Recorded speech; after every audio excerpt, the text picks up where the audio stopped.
김현정의 뉴스 쇼.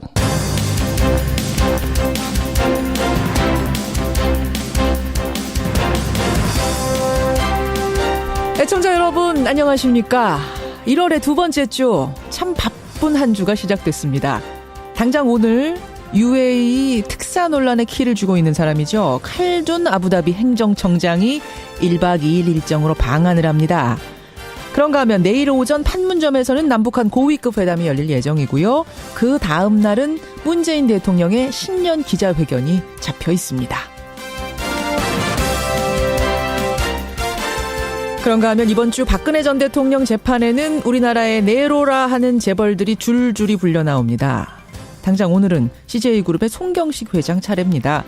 지난 국정농단 청문회에서 대통령이 달라는데 별 도리가 없었다, 이렇게 말을 했던 재벌들. 과연 이 질긴 정경유착의 고리를 깰 수 있을까요?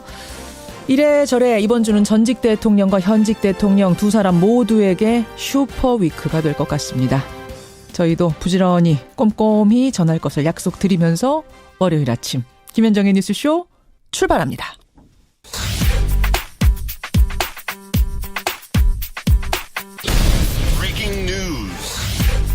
김현정의 뉴스쇼가 주목한 오늘의 포인트, 김정훈 기자 나와 있습니다. 어서 오세요, 김 기자. 네. 참 뉴스가 많은 아침 첫 그렇습니다. 포인트는 어딘가요? 네, 남측의 조명균, 북측의 리선권입니다. 예, 남북 고위급 회담. 그러니까 대표단 이름이 나온 거예요? 그렇습니다. 남북한이 내일 판문점에서 회담을 여는데 예.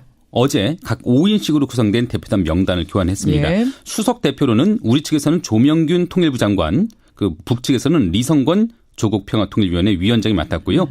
조명균 장관은 각종 남북회담에 참여해왔고 특히 2007년에는 2차 남북정상회담을 수행해온 대표적인 북한 협상통이죠. 네. 리성건 위원장 역시 우리에게도 잘 알려진 협상통으로 꼽히는데 두 사람이 회담장에서 직접 얼굴을 맞대는 건 이번이 처음이라고 하네요. 그래요. 이와 함께 우리 측에서는 천혜성 통일부 차관, 노태강 문화체육부 차관, 북측에서는 전종수 조평통 부위원장, 그리고 원기루 체육성 부상 등이 포진해 있는데요. 남북한 10명 중에 차관급 인사만 6명입니다. 그래요. 그리고 통일부의 장관과 차관이 다 출동했잖아요. 그렇습니다. 이런 경우도 굉장히 드물죠. 상당히 힘이 실린 회담이다, 이런 생각이 드는데 평창올림픽 참가에만 국한된 회담이 아니다, 이런 느낌도 들고요. 그렇습니다. 예, 우선은 신변안전 보장이나 체류비, 그리고 남북 단일팀 구성 등 북한의 올림픽 참가와 관련한 논의가 당장의 안건이긴 하죠. 일단은 올림픽입니다. 예. 하지만 남북한 긴장 완화나 이산가족 상봉으로 그 안건이 확대될 가능성 적지 있어요. 않거든요. 예, 예. 내일 만남에서는 향후 논의될 의제들 아마 엿볼 수가 있을 것 같네요. 근데 이제 논의가 다방면으로 확산이 되면은 또 거기에서 얘기들이 많아져요. 네. 전제 조건들도 많아지고 그러면서 또 꼬이길 수가 있기 때문에 그런 것도 감안하면서 신중하게 하나하나 접근을 해야겠다, 이런 생각이 듭니다. 내일입니다. 다음 포인트 뭔가요? 네, 미스테리의 열쇠 칼둔의 방한입니다. 네, 제가 앞서도 말씀드렸죠. UAE 아랍에미리트의 칼둔 행정청장 오늘 한국에 옵니다. 네. 근데 정상급이 아닌 중동 인사의 방안에 이렇게 관심이 집중된 적이 있었던가 싶네요. 그러게요. 임종석 대통령 비서실장의 UAE 방문 의혹을 풀어줄 것으로 기대를 모으고 있기 때문이죠. 예, 예. 오늘 1박 2일 일정으로 방한하는데 칼둔 청장은 UAE 왕세제의 최측근이고요. 임 실장의 왕세제 예방 때 자리를 함께했던 인물입니다. 그러니까 임종석 실장 특사 방문 후에 논란이 이어졌는데 네. 그에 대해서 청와대는 칼둔 행정청장이 방한하기만 하면 진상이 가려질 것이다, 이렇게 언급을 해왔거든요. 그동안 탈원전 정책에 따른 외교 갈등이다, 아니면 뭐 지난 정부 군사 협정을 둘러싸고 이견이 있었다, 이런저런 말들이 많았는데요. 그렇죠. 그 의혹들 두고 칼둔 청장의 입에 정치권의 관심이 모아지고 있습니다. 예, 논란이 어떻게 종식이 될지 오늘 한번 지켜보겠습니다. 마지막 포인트 가죠. 네, 인천 여고생 집단 폭행 논란이네요. 사실은 부산의 그 온몸이 피투성이가 됐던 여중생 폭행 사건, 그 장면이 저는 아직도 생생한데 이번에 네. 인천이에요. 그렇습니다. 이번에 인천이고요. 여중생이 아닌 여고생입니다. SNS상에 안면이 심하게 붓고 곳곳이 멍이 든 한 여학생의 사진이 올라서 네티즌들이 공분을 했거든요. 예, 예. 경찰 조사 결과 한 여고생이 인천 남동구 거리에서 또래 여학생 그리고 20대 남성 등으로부터 6시간 동안 집단 폭행을 당했다고 하고요. 또 성매매를 강요당했다는 그런 논란까지 있습니다. 성매매까지 강요당했다. 네, 그런 논란이 있네요. 폭행당한 상태에서. 네. 경찰이 지금 가해자들을 모두 파악한 상태라고까지는 저희가 파악을 했습니다. 이 사건은 조금 더 저희가 취재를 해보죠. 여기까지 김정훈 기자 수고하셨습니다. 네. 국가정보원 특수활동비 뇌물사건 재판은 이제 곧 시작됩니다. 박 전 대통령은 이 사건 재판 변호인으로 유영하 변호사를 선임했습니다. 박근혜 대통령의 변호를 맡은 유영하 변호사입니다. 공정한 수사와 재판을 받을 권리는 대통령에도 당연히 존중되어야 합니다. 예, 박근혜 전 대통령이요. 호위무사로 불리는 유영하 변호사를 다시 불러드렸습니다. 여러분 잘 아시다시피 박 전 대통령은 지난해 10월에 구속기간 연장에 반발하면서 사선 변호인단 다 사퇴시켰죠. 이후에 국선 변호인단이 꾸려졌지만 단 한 번도 접견조차 해주지 않았습니다. 사실상 재판을 보이콧해온 거죠. 그런데 지난주 국정원으로부터 36억 5천만 원의 뇌물 받은 혐의로 추가 기소가 되자 곧바로 유영하 변호사를 변호인으로 선임한 겁니다. 이걸 어떻게 바라봐야 될까요? 어떻게 해석해야 될까요? 정의당 노회찬 원내대표 오늘 첫 순서로 만납니다. 노 원내대표님 안녕하세요. 네, 안녕하십니까. 그러니까 이미 국정농단 혐의 22가지로 기소돼서 재판을 받고 있는 거잖아요? 네, 그렇습니다. 예, 근데 국정원으로부터 특활비 받았다는 혐의는 이번에 따로 기소가 된 거예요. 예, 그렇습니다. 별건이죠. 별건으로. 근데 그동안 국정농단 사건의 재판은 일절 거부해오던 박 전 대통령이 왜 이 국정원 특활비 사건에 대해선 적극적인 방어로 돌아선 걸까? 이거 어떻게 보세요? 네, 국정농단 사건에 대해서는 일체 혐의를 부인하고 정치 보복에 불과하다. 예. 자신은 정치적 희생양이다라고 얘기를 했고요. 그렇죠. 국정농단 사건에도 뇌물죄가 적용됐습니다. 예. 그러나 이 뇌물죄는 더 구체적으로 제3자 뇌물죄로서 자신이 그 돈을 직접 받지는 않았다. 하고는 최순실이 치고 내가 뒤집어 쓰고 있다. 이렇게 그 변명을 해왔거든요. 돈의 종착지는 내가 아니라 최순실이다. 이걸 네, 계속 그랬었죠. 강조했잖아요. 근데 이번 건 같은 경우에는 본인이 직접 받겠다고 얘기를 했고 본인이 직접 받았고 본인을 위해서 사용한 것이 거의 확인되고 있기 때문에 예. 정치적 희생양이라고 이제까지 변호해 왔는데 불구하고 국정농단에서는 정치적 희생양이다 얘기했는데 이번 사건에서는 사익을 추구한 파렴치범으로 이렇게 되는 거죠. 그렇죠. 예, 그에 따라서 좀 강력히 그 자신을 변호해야 되겠다. 아하. 이렇게 생각을 한 것 같습니다. 국정원 특활비는 돈의 종착지가 본인이에요. 박 전 대통령. 의상비. 이미 확인되고 있습니다. 그렇죠. 주사비, 기치료비 이런 것에 썼다는 게 확인이 되고 나니까 이거 방어 못하면 나 정치 보복당하고 있다. 나는 정치적 희생양이다. 이 프레임 자체가 깨져버리게 되는 거군요. 그렇습니다. 바로 그 점이 핵심이죠. 이것을 나는 적극적으로 방어하겠다라는 자세로 유영하 변호사 선임. 그게 이제 한 가지 이유일 테고 또 한 가지는 실질적인 부분인데 특정원 특활비 혐의가 추가로 만약 인정이 된다 그러면 형량도 상당히 무거워진다면서요. 그렇습니다. 이게 특히나 이제 국가 재산을 갖다가 이렇게 쓴 것이기 때문에 훨씬 더 형량이 무거워지고 또 추징까지 되게 돼 있어요. 추징까지? 네, 여기서 이제 뇌물로 받은 금액만큼은 더 추징하게 돼 있는데 그렇게 되면 지금 이제 본인의 그 드러난 신고된 공식 재산은 삼성동 주택을 최근에 매각한 그 재산인데 68억. 예. 그것의 그 절반 이상이 현재 뇌물 그 수수액으로 지금 되어 있기 때문에 상당히 그 재산상 관계에서도 좀 절박감이 있다고 보여집니다. 그러면은 36억 5천을 다 추징하는 건가요? 예, 그거는 이제 재판부에서 이제 아직까지 그 판결을 하지 않았기 때문에 두고 봐야 되겠습니다만 기본적으로 지금 뇌물로 받은 것이 36억 5천으로 지금 추정되고 있고요. 사용처가 확인된 부분이 있고 그렇지 않은 부분이 있고 있죠, 그렇죠. 확인 과정에 사실이 있습니다. 그리고 쓰고 남은 돈을 갖다가 그게 얼마고 어디다 보관하고 있는지도 지금 확인이 안 되고 있지 않습니까? 그렇죠. 그러나 이 뇌물의 입구, 얼마나 뇌물을 갖다가 받았는지는 확인됐기 때문에 설사 사용처가 이제 일부 불분명하다 하더라도 뇌물로 적용하는 데는 아무 지장이 없습니다. 뇌물이라는 것만 확실히 밝혀지면 추징을 할 수 있다. 지금 몇 가지를 설명해 주셨어요. 정치적 희생양, 정치 보복이라는 프레임을 지키기 위해서라도 적극적으로 방어를 해야 되고 또 한 가지는 형량에 대한 부분, 또 한 가지는 경제적인 부분까지 다 합쳐서 이번에는 막아야겠다. 내가 나서야겠다. 이 생각을 한 것이다. 뭐 사용처 얘기가 나왔으니 말입니다만 36억 5천만 원 가운데 16억 5천만 원은 이재만 전 비서관이 맡아서 관리를 해왔던 겁니다. 의상실 운영비, 기치료비, 주사비. 근데 문제는 20억 원이에요. 20억 원 노회찬 의원님.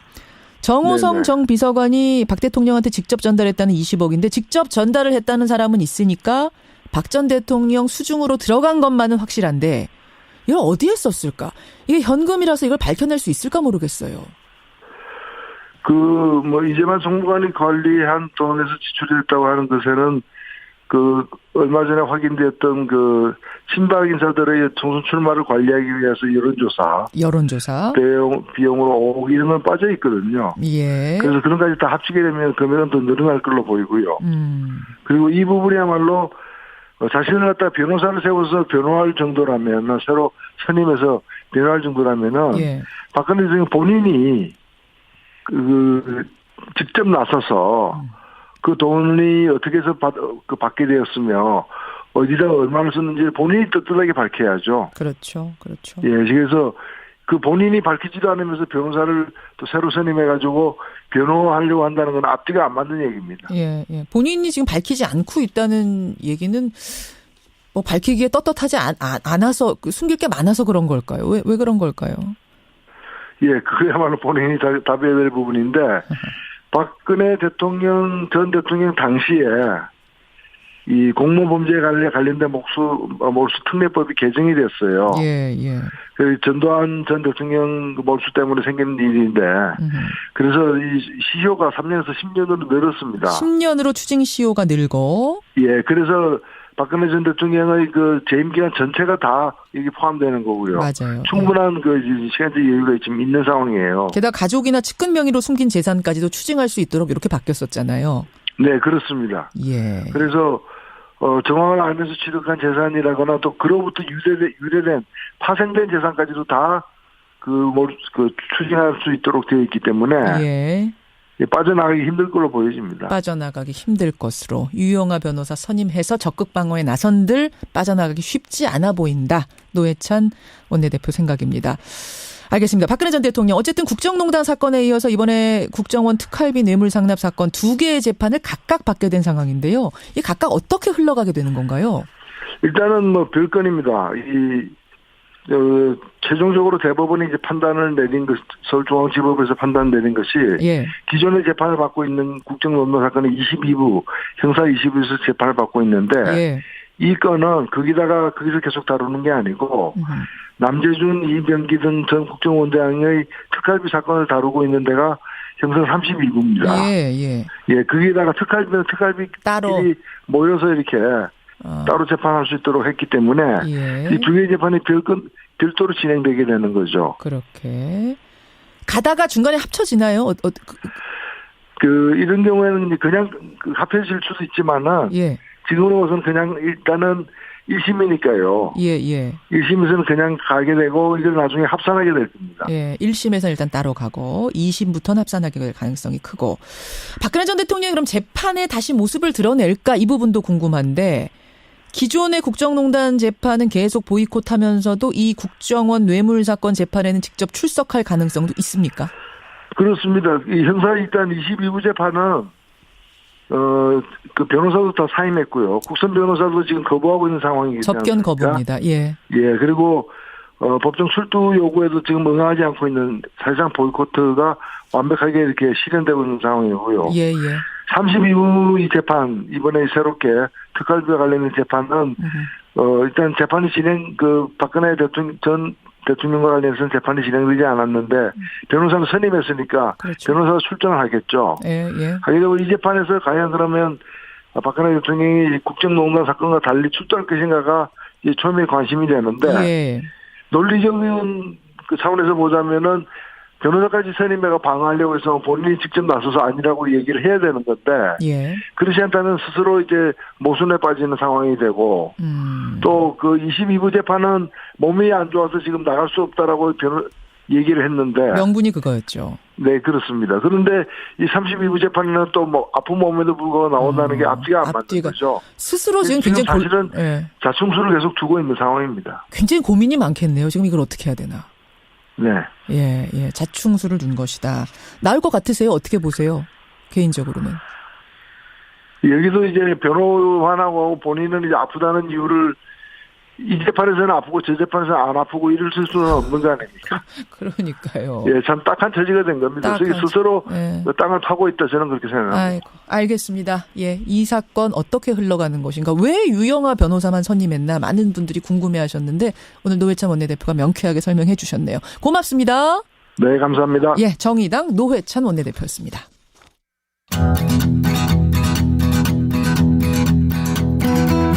김현정의 뉴스쇼는 청취자 여러분의 참여로 이루어집니다. 트위터, 페이스북, 레인보우 게시판, 그리고 단문 50원, 장문 100원의 유료 문자 샵 1212, 우물정 1212 통해 참여하실 수 있습니다. 김현정의 뉴스쇼, 여러분과 함께 만듭니다.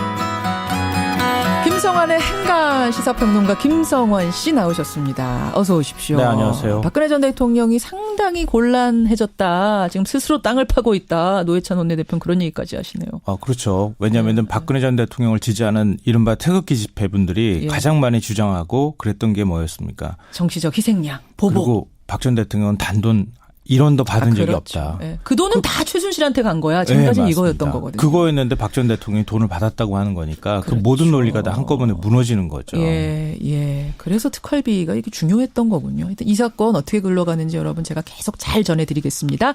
행간에서 뭐 가지고 오셨어요?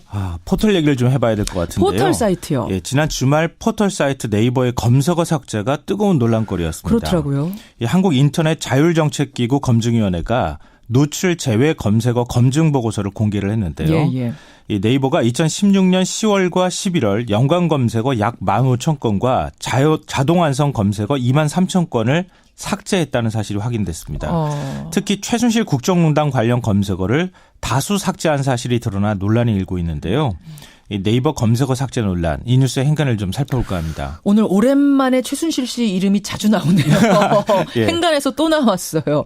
우선 연관 검색어, 자동 완성 검색어 이거는 이미 프로그램화가 돼가지고 자동으로 뜨는 거 아니에요? 뭐 네, 맞습니다. 예를 들어서 김현정 이렇게 치면 자동으로 뭐가 나오는 게 막 있던데. 김성환 이렇게 뜨겠죠. 그렇죠? 김성환도 뜨고 뭐 여러 사람 그렇죠. 뜹니다. 뉴스쇼, 뭐 행간 이런 그렇죠. 것도 뜨고. 그렇죠. 나이 뭐 이런 것도 뜨고 막 그렇죠. 뜨더라고요. 그걸 누가 인위적으로 조작하는 게 아니라 예. 자동으로 이른바 컴퓨터 프로그램 알고리즘이라고 하는 것 때문에 자동으로 뜨는 거거든요. 그렇죠. 거기에 개입을 해서 검색어 일부를 삭제를 했다는 얘기입니다. 그러니까 대표적인 사례 하나만 말씀드리면 예. 국정농단 사태가 한창일 무렵에 최순실이라는 검색어를 치면 쓰레기와 미친이라고 하는 단어가 다시 연관 검색어로 자동으로 떴어요. 최순실 쓰레기. 예. 최순실 뭐 미친 이런 식으로. 네, 뭐 이런 식으로. 사실 뭐 욕설이라서 방송에서 적절치 않은 얘기인데 박근혜 이렇게 치면 극혐, 젊은 뭐 이런 단어가 연관 검색어로 떴어요. 근데 네이버는 쓰레기와 극혐은 욕설이라는 이유로 예. 젊은, 미치는 미완성 단어라는 이유로 삭제를 했습니다. 그런데 검증위원회의 시각은 좀 달랐는데요. 쓰레기라는 단어는 욕설이 아니라 의견으로 봐야 한다. 그래서 삭제 이유가 불충분하다 이렇게 얘기를 했습니다. 그러니까 원래 욕설이면 삭제할 수 있게 돼 있나 봐요. 그렇죠. 규정상. 욕설 같은 경우에 좀 부적절할 수 있으니까요. 욕설이 아닌 것인데 왜 삭제했느냐 지금 이 부분이 논란인 거군요. 네, 맞습니다. 그러니까 이런 식으로 해서 전체적으로 네이버가 검색어 삭제에 개입을 했는데 그 개입의 적절성에 있어서 좀 문제가 있다. 이런 보고서가 나오니까 논란이 확 불거지게 된 거죠. 그런 거군요. 국정농단 관련 검색어를 삭제한 네이버. 이 뉴스의 행간 이면 들어가 봅니다. 첫 번째 행간은 박근혜 7시간 시술과 박근혜 성형 시술의 차이는 뭘까입니다. 그게 무슨 얘기예요? 네이버가 박근혜 7시간 시술은 부적절하다 그래서 삭제를 했어요. 연관 검색어로? 예. 근데 박근혜 성형 시술, 박근혜 보톡스, 박근혜 세월호 7시간은 삭제하지 않았습니다. 7시간 시술과 성형 시술의 차이는 뭘까요? 그러니까 지금 네이버 측에 설명이 있을 거 아니에요? 이유가 있을 거 아니에요? 뭐예요? 그러니까 네이버는 7시간 시술은 루머성 검색어지만 성형 시술은 언론 보도로 확인돼서 제외하지 않았다. 이렇게 밝혔습니다. 그렇게. 근데 이 설명이 맞을까요? 지난해 10월과 11월로 가보면 알게 돼요. 세월호 7시간 동안 성형 시술을 받고 있었던 거 아니냐라고 하는 의혹이 막 쏟아져 나오기 시작했잖아요.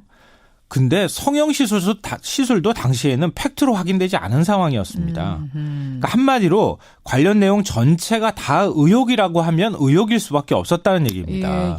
이걸 언론에서 보도하면 팩트고 그 확인되지 않은 거잖아요. 그러니까 어떤 건 되고 어떤 건 안 되고 이 기준이 상당히 모호하지 않았는가, 자의적이 아니었는가, 맞습니다. 이 부분에 문제 제기하시는 거죠. 그러니까 이거는 명확한 기준이라는 게 존재하지 않을 수 있기 때문에 네이버가 다른 연관 검색어, 뭐 연애와 관련돼 있는 부분도 있고 스포츠와 관련돼 있는 부분들도 있을 수 있잖아요.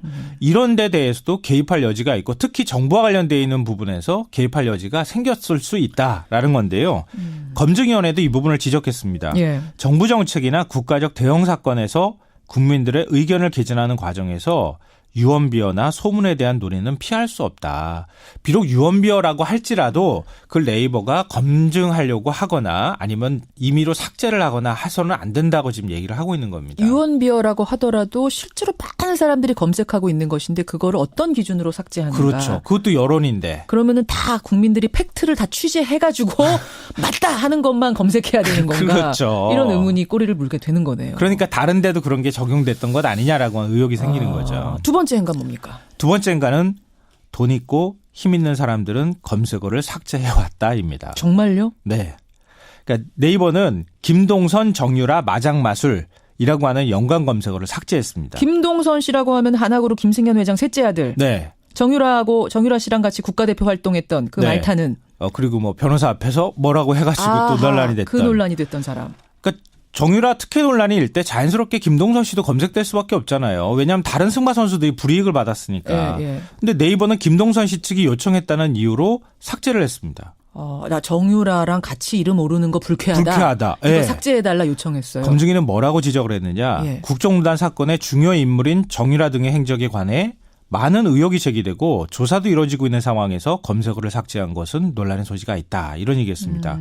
이 말은요. 돌려서 얘기한 거지 실제로는 딱 직설적으로 말씀드리면 삭제할 분명한 이유가 없다. 이런 얘기입니다. 이런 식의 것들이 꽤 있는데요. 부작용, 암 이런 자동안성 검색어와 함께 뜨는 특정 회사 제품, 뭐 자동차 결함과 관련해서 뜨는 특정 회사와 관련돼 있는 자동차 브랜드 이런 것들도 다 삭제해 줬어요. 예를 들어서 무슨 회사 제품 후기 결함 근데 그거 다 삭제했다는 얘기예요. 이것도 소비자의 의견일 수 있잖아요. 그래요. 그리고 정치인과 관련해서 뭐 카톡, 전화 이런 것들이 같이 붙어 있는 것도 개인정보를 검색하는데 질문의 취지가 있다. 그래서 삭제해 줬어요. 예를 들어 누구누구 의원 카톡. 누구누구 의원 전화. 이제 왜 그러냐면 그 의원이 어떤 전화와 관련해서 이슈가 됐던 적이 있거든요. 그렇죠. 전화번호로 그래서 많이 찍은 건데 있잖아요. 그걸 아예 삭제. 네네. 뭐 한마디로 얘기하면 요청하면 지어준다는 얘기가 될 수 있기 때문에 일반적인 서민들이나 국민들이 과연 이렇게 할 수 있느냐. 이걸 이해할 것인가 의문이 드네요. 맞습니다. 마지막 행간이요. 마지막 세 번째 행간은 자율기구라는 점에 주목해야 한다입니다. 누가요? 이번에 보고서 낸 기관이 한국인터넷자율정책기구라는 곳이거든요. 이른바 포털 사이트가 자율적으로 설립한 사단법인입니다. 그래요? 검증위원회는 독립위원회로 두고 외부 인사들로 구성을 하긴 했지만 그래도 그 산하기관에 있는 거예요. 이런 곳에서 포털 사이트 네이버의 검색 기능에 문제가 있다. 삭제에 문제가 있다고 지적했을 거라면 그보다 더 큰 문제가 있었던 것 아니냐. 그리고 일반인의 시각으로 이용자의 시각으로 본다면 훨씬 더 논란의 소지가 많았던 게 있었던 것 아니냐라고 하는 의혹을 가질 수밖에 없다는 겁니다. 이번에 나온 의문들에 대해서 좀 명쾌한 답이 나왔으면 좋겠고 대안도 마련됐으면 좋겠습니다. 김성환 씨 수고하셨습니다. 네, 고맙습니다.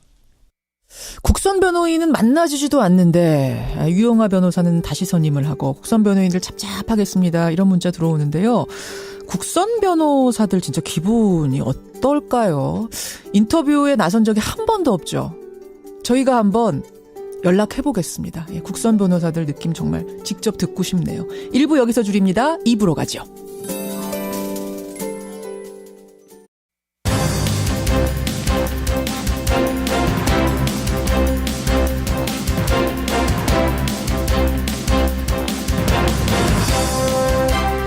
김현정의 뉴스쇼 2부 출발합니다. 내일 남과 북이 판문점에서 만나죠. 평창올림픽 참가에 대한 실무 협의를 엽니다. 그런데요, 우리 정부가 북한 선수단 응원단에 대해서 어디까지 지원을 해줄 거냐, 이게 관심사입니다. 왜냐하면은 UN 대북 제재와 연관된 문제이기 때문인데요. 평창올림픽 북한 체제비 지원에 대한 국민들의 의견 오늘 이택수의 여론에서 조사해봤습니다. 한 유치원에서 벌어진 6살 아이들의 성에 관한 놀이가 어제 내내 큰 논란이었습니다. 유치원을 다녀온 여자아이가요, 엄마한테 엄마 혹시 부끄러운 놀이가 뭔 줄 알아? 이렇게 고백을 하면서 일이 수면 위로 드러났는데요. 6살입니다. 만 4살. 이거는 아이들 문제가 아닙니다. 어른들 문제입니다. 우리가 우리 자식 일처럼 또 손주 일처럼 한번 이 문제 고민을 해보죠.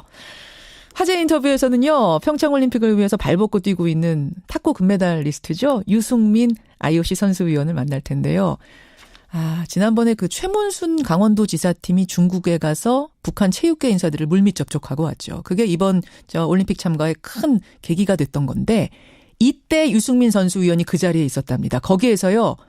북한 인사들하고 즉석으로 탁구 경기를 했답니다. 이게 분위기를 반전시키는데 아주 큰 역할을 했다는데 도대체 무슨 일이 있었던 건지 그 에피소드 직접 듣겠습니다. 50원의 단문 100원의 장문 유료 문자 샵 1212 카톡 레인보우까지 열어놓고 출발합니다.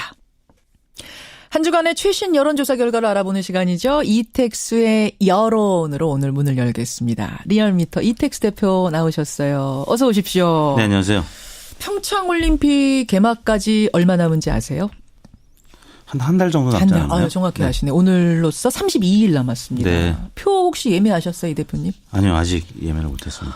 가서 꼭 보고 싶은, 현장에서 나는 봐야겠다 하는 이런 경기 하나 꼽으라면? 저는 이상화 선수의 스피드 스케이팅 경기를 꼭 보고 싶습니다. 이상화. 네. 이유가 특별히? 팬이기도 하고요. 또 이번에 일본 고다이라 선수의 좀 열세를 보이고 있는 상황이기 때문에 굉장히 잘한 일본 선수가 있어요. 네, 3연패 하면서 반전의 드라마를 쓸 수 있을지 기대가 되기 때문에. 굉장히 전문가적인 분. 아까 그 일본 선수 이름이 뭐라 그랬죠? 고다이라. 야, 그 원래 아셨어요, 그 이름? 아니요, 몰랐죠. 근데 최근 뉴스에 워낙 많이 나오는데 이상화 선수의 팬 입장에서 이번에 반드시 좀 역전해 주기를. 이상화 대 고다이라. 고다이라 대 이상화. 이 경기 보러 가고 싶다. 네.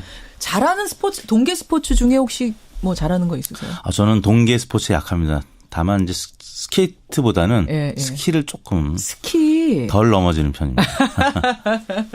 그래요. 네. 저는 뭐 동계 스포츠 하면은 연 날리기 같은 거죠. 스포츠입니까? 연 날리기도? 우리의 문화. 네네. 문화 스포츠. 그래요. 동계 스포츠 얘기 잠깐 했는데 사실은 지금 김정은 위원장 신년사가 나온 후로 급속도로 북한 대표단의 평창 참가가 진행이 되고 있죠. 네. 어디까지 진행이 된 겁니까? 우리 측 제안으로 실무 준비를 위한 남북 고위급 회담이 내일 예정이 되어 있습니다. 장차관 양측 합쳐서 6명이 참석하기로 해서 모처럼 고위급 회담이 성사가 됐는데요. 판문점에서 내일 열리는데 어제는 내일 회담에 참여할 북한 측 인사 5명이 발표가 됐습니다. 신속하게 진행이 되고 있는 편입니다. 그렇죠. 내일 아마 만나고 나면 굉장히 많은 뉴스가 쏟아질 거예요. 그럼 우리나라뿐만 아니라 전 세계의 이목이 집중될 겁니다. 평창 분위기도 상당히 고조될 것 같습니다. 그런데 뭐 참가 좋습니다. 여기까지 이의를 제기할 분은 없을 텐데 북한 대표단의 체제비를 지원하는 문제. 그러니까 체제비라고 그러면 뭐 숙식비, 교통비 이런 거 다 포함되는 거죠. 이 체제비를 우리 정부가 지원하느냐 마느냐 이 문제를 놓고는 좀 논란이 있더라고요. 국제사회에서도 좀 논란이 있고. 네, 그렇습니다. 왜 그런 거죠? 네, 우리 정부는 우리가 북한을 초청한 만큼 북한 선수단과 응원단에 대해서 평창 체제비, 이른바 체류 비용을 지원할 수 있다는 입장인데. 우리 정부는 있다는 입장. 네. 근데 일각에서는 북한이 유엔의 안보리 제재를 지금 받고 있는 상황이기 때문에 안보리 제재에 반하는 지원이 될 수 있다. 그래서 부적절하다는 의견도 나오고 있는 상황입니다. 그러니까 경제적인 지원을 해주는 거는 북한은 지금 유엔의 경제 제재 받고 있는데 여기에 반하는 거 아니냐. 그러니까 올림픽 참가라는 거는 어차피 그 뭐 스포츠맨십적인 관점에서 얼마든지 가능하지만 돈을 지원하는 건 다른 문제다라는 게 지금 국제사회에서 나오는 의견들이란 말입니다. IOC에서 지원하는 건 상관이 없는데 국내에서 한국이 하는 건? 지원하는 것은 문제가 될 수 있다라는 거죠. 이것 때문에 참가 자체를 번복하거나 그럴 것까지는 아니라고 그렇죠. 보시죠. 북한의 입장도 있기 때문에 그렇게까지는 사태가 확전되지는 않을 것 같은데요. 그렇죠. 우리 정부로서는 한민족이고 우리가 초청을 한 입장이니까 제공하고 싶다. 숙식 같은 거 정도야. 국제사회 반응은 조금 다르고. 여러분의 생각은 어떠십니까? 김현정의 뉴스쇼 의뢰로 한번 돌려봤습니다. 네, 지난 금요일 5일 날이었죠. 예. 전국 19세 이상 성인 1,899명에게 접촉을 해서 최종 505명이 응답을 완료했습니다. 4.6% 응답률, 무선 전화 면접 및 유무선 자동응답 혼용 방식이었고요. 표본 오차는 95% 신뢰 수준에서 플러스 마이너스 4.4%포인트였고 질문은 다음과 같았습니다. 최근 북한의 평창 동계올림픽 참가 가능성이 커지고 있는 가운데 우리 정부가 북한 선수단과 응원단의 체제비를 지원하는 문제를 놓고 의견이 엇갈리고 있습니다. 선생님께서는 우리 정부가 북한 선수단과 응원단의 체제비를 지원하는 데 대해서 어떻게 생각하십니까? 응원단의 체제비를 지원하는 데 대해서 어떻게 생각하십니까? 선수단과 응원단. 1번. 매우 찬성한다. 예. 2번 찬성하는 편이다. 3번 반대하는 편이다. 4번 매우 반대한다 했는데요. 예. 가장 많은 응답이 나온 보기는 찬성하는 편이다 29.9%. 찬성하는 편이다가 제일 높은 응답. 네, 그다음이 매우 찬성이 24.5%, 합쳐서 54.4%가 찬성 입장을 나타냈고요. 예, 예. 그다음이 반대하는 편이다 21.3%, 매우 반대 20.1%, 합쳐서 41.4%가 반대 의견을 나타냈습니다.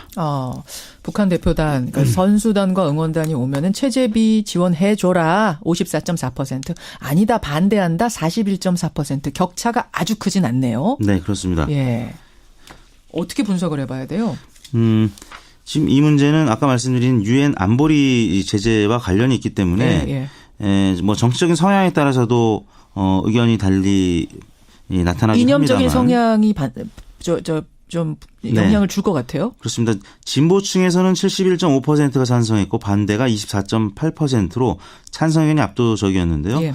반면에 보수층에서는 반대가 62%, 찬성이 37.3%로 진보층과는 상반된 입장을 나타냈습니다. 예. 중도층은 찬성 50.1, 반대 47.5%로 나타났고요.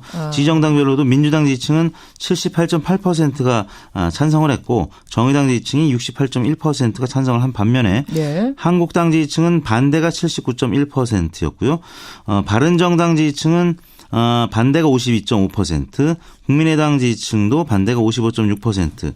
이 사안과 관련해서는 자유한국당, 바른정당, 국민의당 지지층, 야3당이 모두 반대 의견이 50%를 넘는 수준을 보여서 좀 민주당과 정의당 지지층과는 상반된 입장을 나타냈고요. 또 이게 경제적인 지출이기 때문에 직업별로는 수입이 좀 작은 학생층이라든지 무직 또 노동직에서 반대 의견이 상대적으로 높게 나타났습니다. 그래요. 청취자 의견도요. 3000님은 팍팍 밀어줍시다. 이렇게 말씀. 오진성 님도 당연히 지원해야죠. 반면에 박동은 님은 주적에게 돈을 퍼주는 게 나랍니까? 이용범 님, 국제적으로 안 되는 건 안 되는 거다. 이렇게 좀 의견들이 각각 들어오는데요. 뉴스쇼 청취자들 의견은 보내주시고요. 우리는 정리조사로 가겠습니다. 정당 지지도. 저는 이번 주 정당 지지도 조사 결과가 어떻게 나왔을지가 상당히 궁금해요. 왜냐하면 이번에 좀 다르게 하셨다면서요. 국민의당, 바른정당 이 통합당이 하나 탄생하고 또 그 반대파가 모여서 만든 신당이 하나 탄생했다. 이렇게 상정을 하고 돌려보셨다면서요. 그렇습니다. 지금 현재 정당 지지도에다가 거의 뭐 사실상 이 로드맵으로 갈 것 같은데요. 국민의당과 바른정당의 통합당이 생길 것으로 전망이 되고 또 한편으로는 국민의당에서 갈라져 나온 통합 반대당이 생겨날 가능성이 높기 때문에 박지원, 천정배, 정동영 이런 분들이 따로 신당 만드는 그런 그렇습니다. 그래서 두 잠재 정당을 포함한 신정당 구도로 조사를 해봤는데요. 그러면은 민주당, 자유한국당, 국민바른통합당, 국민바른통합의 반대당, 정의당 이렇게 되는 거예요. 그렇습니다. 이렇게 물었을 때 민주당이 48.3%로 나타났고요. 자유한국당이 17.8%, 국민의당, 바른정당의 통합당이 10.5%, 정의당이 5.6%, 국민의당, 바른정당에서 이탈한 통합 반대당이 3%, 기타 정당이 1.7%, 무당파 13.1%로 나타났습니다. 야, 지금 그냥 후루룩 읽고 넘어가실 일이 아니네요. 보니까 자세하게 좀 들여다볼게요. 그러니까 민주당이 48.3%, 자유한국당 17.8%, 국민바른통합당이 10.5% 나왔어요. 근데 그 반대당은 3% 나오고. 그렇습니다. 그럼 국민바른통합정당은 10.5면은 따로따로 있을 때보다 높은 거는 분명해요. 그러니까 1+1이 2가 되는 것까지는 된 것 같은데 네. 사실은 1+1이 3이 되는 정도의 통합 시너지를 원한 거잖아요. 안철수 네. 대표나 유승민 대표. 그렇습니다. 거기까지는 못 미친 거네요. 네. 예. 지금 최근 신정 연휴를 전후해서 발표된 다른 조사기관들의 결과를 보면 한국당을 앞서는 결과가 나오기도 했는데 맞아요. 그 조사들을 보면 두 가지 다른 점이 있었습니다. 하나는 보기에서 조금 전 소개해드린 국민의당, 바른정당, 통합 반대당을 포함시키지 않은 조사들이 다수였고요. 또 하나는 질문 과정에서 일종의 점화 효과, 영어로는 프라이밍 이펙트라고 하는데요. 그 질문 문항에 국민의당과 바른정당의 통합 과정에 대한 설명이 있었던 조사들은 한국당보다 바른 또 국민 통합 정당의 지지율이 높게 나타나는 사실은 제가 이 질문을 지금 드리려고 나왔습니다. 하던 참이었어요. 네. 그러니까 갤럽이 조사했던가요? 갤럽과 리서치앤리서치와 코리아 리서치가 한국당을 앞서는 통합신당 결과가 나왔습니다. 그러니까 국민의당하고 바른정당이 합하면 자유한국당을 넘어선다 정도가 꽤 많이 나왔기 때문에 야 이거는 통합할 만하네라는 게 지금까지 이제 통합파들의 주장 아니었습니까? 그걸 뒷받침하는 조사였는데 리얼미터 조사 그냥 1+1은 2 정도가 나왔단 말이에요. 그게 이유가 점화 효과다. 네, 그렇습니다. 그러면 왜 국민의당과 바른정당이 이래 해서 이렇게 통합을 합니다라는 설명을 넣은 것과 안 넣은 게 왜 차이가 나는 거예요? 어떤 질문 심리예요? 과정에서 한 번 더 언급된 후보나 정당은 다른 후보나 정당에 비해서 유리한 결과를 항상 나타내 왔는데요. 설명을 조금이라도 더 해주면. 그렇습니다. 2014년 가을쯤에 반기문 전 유엔 사무총장이 출마 가능성이 점쳐졌을 때 이런 식으로 질문 과정에서 반기문 총장을 한번 언급하고 질문한 조사와 그렇지 않고 그냥 원오브댐으로 질문 과정에서 언급하지 않고 질문했을 때는 거의 2배 이상 차이가 났습니다. 2배. 그러니까 질문하면서 여러분 자 대통령은 누구 뽑으시겠습니까? 지금까지 반기문은 이래 해서 출마한다고 합니다라는 걸 넣은 것과 안 넣고 누구 뽑으시겠습니까? 하고 1번 누구, 2번 누구, 3번 반기문 이렇게 하는 2배 차이가 나요? 가령 정봉주 전 의원이 서울시장 출마 가능성을 시사하지 않았습니까? 근데 저희가 만약에 내일 조사할 때 정봉주 전 의원이 복권이 돼서 서울시장에 출마 가능성이 보도가 되고 있습니다. 다음 후보 중 누구를 지지하시겠습니까? 하고 정봉주, 박원순 이렇게 물어진다면 차이가 날 정봉주 의원이 다른 후보에 비해서 한 2배 이상 높게 나타날 수가 있습니다. 이걸 지금 뭐라고 하셨죠? 전문 용어로? 점화 효과.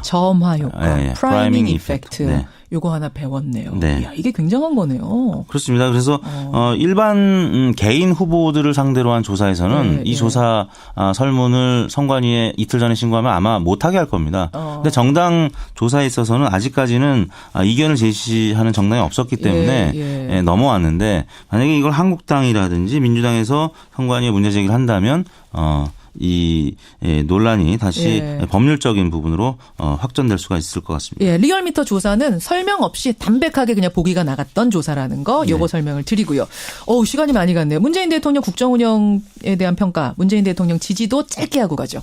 네, 문재인 대통령의 1월 첫 번째 주 국정수행 평가가 4주 만에 다시 70%를 회복했습니다. 몇 나왔어요? 71.6%였는데요. 지난주에 68.5였는데 71.6 뛰었네요. 3%포인트가량 올랐습니다. 원인은 어떻게 분석하십니까? 네, 역시 그 평창올림픽 대표단 파견 및 남북 당국 회담 제의 이 김정은 신년사에 대한 대통령의 즉각적인 환영 입장 표명 및 또 판문점 회담 제의 지금 순조롭게 남북 평화 무드가 지금 진행이 되고 있기 때문에 그런 기대감으로 지지율이 오른 것 같습니다.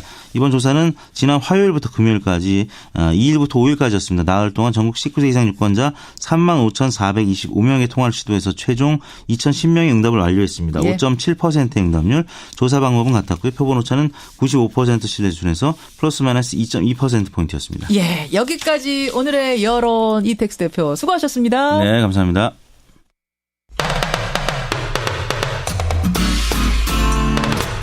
CBS 라디오 김현정의 뉴스 쇼. 어제 오후 내내 포털사이트 실시간 검색어에 오르내리면서 크게 논란이 된 사건이 있습니다. 그런데 뜻밖에도 유치원 유아들 사이에 벌어진 일입니다. 6살 남자아이가요, 여자아이들에게 부끄러운 놀이를 하자 이러면서 성적인 놀이를 재촉한 겁니다. 이게 알려지면서 학부모도 원도 발칵 뒤집힌 일인데요. 요 사이 유아기관에서는 이런 일들이 자주 발생한답니다. 유아를 둔 학부모들 걱정이 커지고 있는데 오늘 이 문제를 좀 조심스럽게 한번 접근해 보려고 합니다.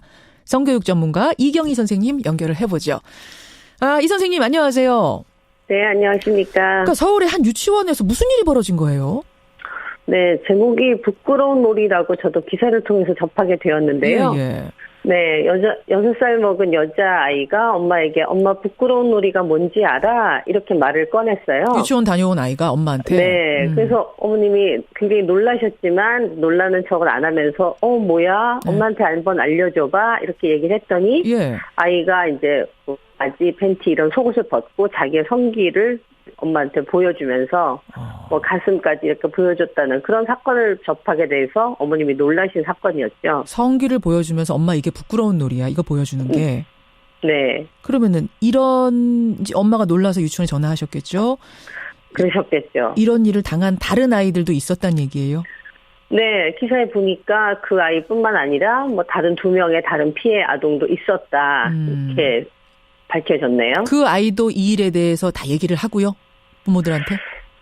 그렇게 지금 이 엄마에게 말을 한 친구는 건강하게 말을 해서 다행인데, 예. 근데 그렇게 이야기하지 않고 자꾸 숨기고 피하는 아동도 있었다고 합니다. 그러면은 말하지 않은, 그냥 속으로 숨기고 있는 다른 여자아이들이 또 있을 수 있다는 얘기네요? 네, 그럴 수도 있겠죠. 그래요. 이 일을 겪은 후에 아까 그 부끄러운 놀이를 물어봤던 그 아이 좀 이상한 행동을 보였다면서요? 네, 뭐 이 이유가 반드시 이 일이라고 보기는 어렵지만 보통 6살 정도의 아이면 뭐 배변의 이런 훈련은 다 끝나는 상태인데 예. 많은 뭐 혹시라도 변을 많이 보고도 옷에 묻었는데 그런 상황을 빨리 이야기하지 않고 그냥 참고 있다. 이런 것들이 그런 영향이 전혀 없다고는 볼 수 없겠죠. 대변을 그러니까 6살 아이인데 그냥 네. 팬티에 대변 보고도 말을 안 하고 그냥 참고 있어요. 그러던 일이 없던 애가.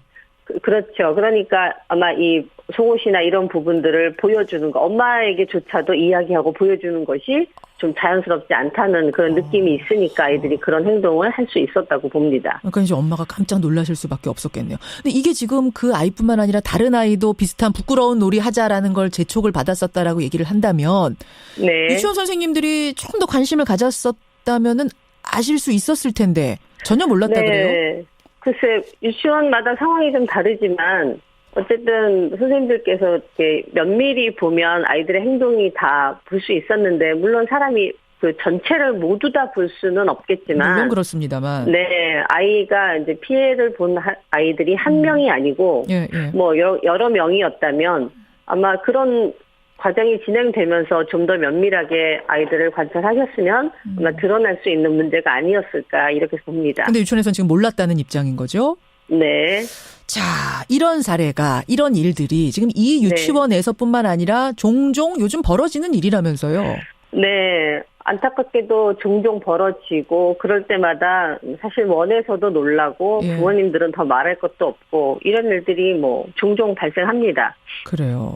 아니 사실은 6살입니다, 여러분. 6살. 우리 나이로 6살이면 만 4살인 거잖아요, 선생님. 네. 원래 소아기들은 제가 알기로는 그 소아기의 발달 과정을 보면 구강기, 항문기, 남근기 뭐 이런 식으로 발달을 한다면서요. 네. 그러면 지금 이 나이가 항문기에서 남근기 넘어가는 그 시기인 건 맞죠? 네, 맞습니다. 그런 것에 관심이 많은 그런 게 자연스러운 시기인 건 맞죠? 네, 충분히 자연스러운 시기고 호기심이 왕성한 시기죠. 그렇죠. 근데 그게 지금만 그런 게 아니라 그 소아기 발달 과정은 과거에도 그랬을 텐데 네. 왜 유독 요 사이에 유치원에서 그 자연스러운 발달 과정을 넘어서는 듯한 그런 일들이 벌어지는 걸까? 왜일까요? 그게 아무래도 대한민국의 어떤 그런 성의 어떤 요즘의 상태를 반영하는 거라고 보는데요. 무슨 말씀이세요? 어른들이 뭐 자연스럽게 사용하고 있는 스마트폰 이것이 이제 너무나도 아이들에게 너무 일찍 보급이 되는 거죠. 어허. 그래서 아이들이 접해야 되는 어떤 어른의 어떤 콘텐츠나 뭐 이런 영상이나 이런 것들을 그야말로 일찍 접하게 되어서 그게 무언지도 모르고 소화되지 않은 가운데 아이들이 약간 모방성이나 흉내를 내거나 이런 것과 결합이 되어서 좀 더 이렇게 심각한 형태로 나온다고 보여집니다. 그럼 그 항문기에서 남근기 넘어가는 그 시절, 그 유아 시절에는 어느 정도 행동을 하는 건 자연스러운 거예요? 이거는 그냥 자연스러운 거예요. 얘가 문제 있는 거 아니야라고 하는 행동은? 그야말로 뭐 생식기를 자기 거를 궁금해서 들여다보고 만지기도 하고 또는 뭐 상대편의 생식기가 또 궁금하니까 서로 내 거와 뭔가 다른 것을 발견했을 때 뭐 예를 들어 보자고 할 수도 있고. 그런 것도 그냥 자연스러운 거예요? 네, 그럼요. 자연스럽죠. 그러니까 이런 자연스러운 거를 정말 자연스럽다고 받아주면 어느 정도 호기심이 해소되고 나면 또 그 다음 단계로 자연스럽게 넘어가는데 발전을 하는 건데. 네. 근데 그게 자연스럽지 않고 자꾸만 뭐 어떤 아주 작은 일이 일어났을 때도 어떤 어른들이 굉장히 그거를 아주 강화해서 왜 그래? 왜 만져? 왜 보는 거야? 이렇게 하면 사실 그때의 호기심이 충족되지 못한 상태로 그야말로 자연스럽게 넘어가지 못하고 거기에 고착이 되는 경우도 있죠. 그리고 또 거기에다가 지금 왜곡된 미디어들이 아이에게 맞지 않는 수준의 미디어들이 무차별적으로 아이에게 보여지면서 아이들의 성의식이 왜곡이 되는 거고 뭔지도 모르면서 그냥 이상한 걸 따라하는 거군요. 그렇죠. 본능적으로. 자연스럽지 않은 것을 그냥 뭔지도 모르고 따라하게 되는 경향이 있습니다. 하하, 그래요. 아니 조심해야 될 것은 이 남자아이를 낙인 찍어서 뭐 성범죄자로 몰아가자 이렇게 해서도 안 될 일이고. 절대로 안 됩니다. 그거 아니고요. 그렇다고 해서 또 이거 아무것도 아니야. 여자애들 다 참고 다 덮고 넘어가 또 이럴 정도 상황도 아닌 것 같고. 네, 물론입니다. 어떻게 그럼 이런 일이 벌어졌을 때 상황을 인식하고 어떻게 대처하는 게 어른들이 지혜로운 건가요? 네. 이 사건의 기사에서도 났듯이 처음에 어머님이 그 여자아이에게 어떻게 된 일이야? 라고 물어봤을 때 친구가 분명히 그렇게 얘기를 하죠. 남자친구가 이름을 대면서 하라고 했어. 근데 안 하면 괴롭힌다고 했어. 이게 핵심입니다. 두 아이가 정말 좋아서 호기심에서 그 자연스러운 것을 우리 한번 볼래? 보여줄래? 이래서 둘이 그냥 한번 봤다면 이거를 보게 됐던 그 상황을 처음 맞닥뜨린 교사든 어른이든 그랬어? 정말 들여다봤어? 그래서 네 기분이 어땠어? 두 아이에게 물어보고 아이들이 재밌었어? 좋았어? 아니 그냥 뭐 이렇게 아무렇지도 않게 넘어가면 그렇게 한번 했구나. 그래, 한 번 했으니까, 이제 두 번은 하지 말자, 뭐, 이렇게 자연스럽게 넘기시면 되는데. 그게 이제 만 4세한테, 6살짜리한테 맞는 대처법이란 말씀이세요? 네, 그런데 이제, 분명히 이 아이가 말한 것처럼, 안 하면 괴롭힌다고 했어. 근데 그 안에 뭐, 이거 말고, 성희 이런 문제 말고, 다른 일상적인 이야기가 많이 포함되어 있는 거죠. 그렇기 때문에 괴롭힘을 당하지 않으려면, 혹시라도 얘가 나랑 놀아주지 않는다고 하면, 아이는 싫어도 그 행동을 같이 할 수밖에 없는 상황이 생기죠. 여기 이제 강압이 꼈기 때문에 문제라는 거군요. 그렇죠. 그래서 절대로 어른들이 이런 문제를 해결할 때 놓치지 말아야 될 것은 성으로만 보시는 게 아니라 아이들의 전반적인 생활과 같이 보셔야 되는 거죠. 그래요. 자, 이야기가 나온 김에 요맘때 아이들 키우는 학부모들이 진짜 평소에 어떻게 아이들을 성교육시켜야 되는지 굉장히 헷갈려 하세요. 워낙 여러 가지에 다 노출된 아이들이기 때문에 어떻게 해야 돼요? 쉽지는 않지만 가정에서 일단은 성에 관한 어떤 호기심을 느끼고 질문하고 물어보고 할 때 부모님들이 가장 우선적인 것은 숨기지 말고 그 연령대에 부모님이 하실 수 있는 만큼 자연스럽게 대답을 해주시고 응대를 해주셔야 되는 거고요. 야, 그런 거 묻지 마. 너희들이 몰라도 돼. 이런 게 아니라. 네, 그럼요. 그러면 아이들은 그 호기심을 결국은 다른 곳에 가서 뭔가 찾을 수밖에 없거든요. 네, 그 호기심은 자연스럽게 자꾸만 생기는 거니까. 그렇죠. 네, 그리고 우선적으로 가장 모든 부모들이 뜻을 같이 해주셔야 돼요. 어쨌든 성인물이라는 이런 것들이 아이들에게 너무 일찍 접하지 않도록 모두가 같이 노력해 주시는 거죠. 아니, 근데 지금 혼자만 해가지고는 되는 게 아닙니다. 아이들이요, 무슨 패드, 뭐 스마트폰 혹은 TV, 그렇죠. 컴퓨터 이런 거 틀어서 아이들 거 보다가도 막 어른들 선전이 양쪽 담벼락에 떠요. 툭툭 광고가 나오기도 하고.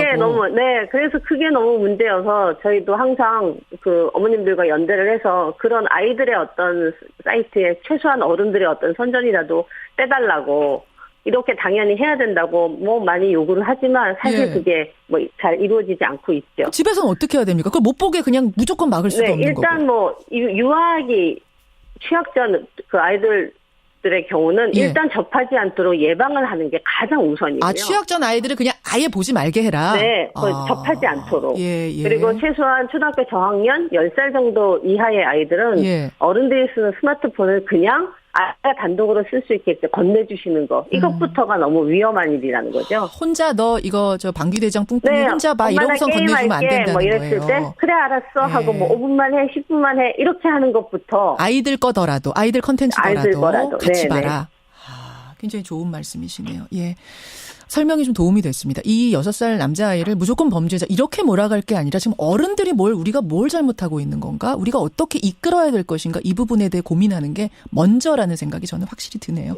이경희 선생님 여기까지 말씀 듣겠습니다. 고맙습니다. 네, 감사합니다. 성교육 전문가였습니다.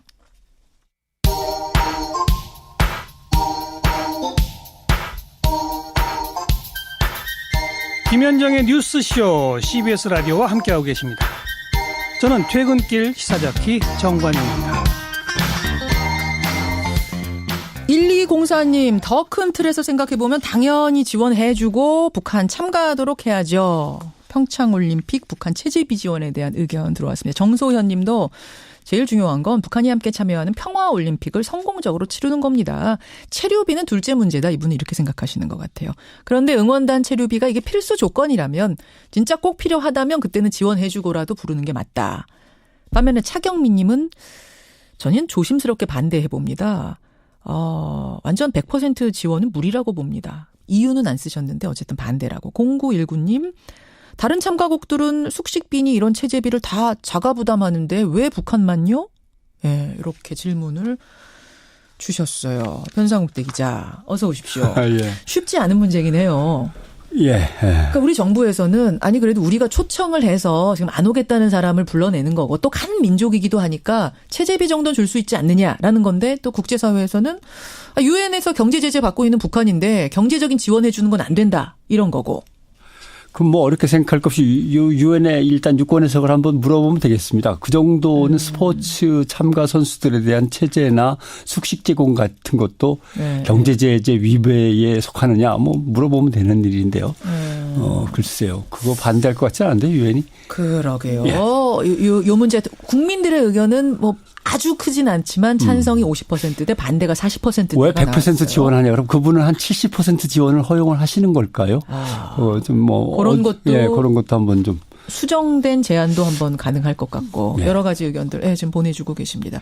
그런가 하면 박근혜 전 대통령 유영아 변호사를 선임해서 국정원 활동비 특활비에 대해서는 적극적으로 나서겠다 이런 부분에 대해서도 여러분의 의견 많이 들어오고 있는데.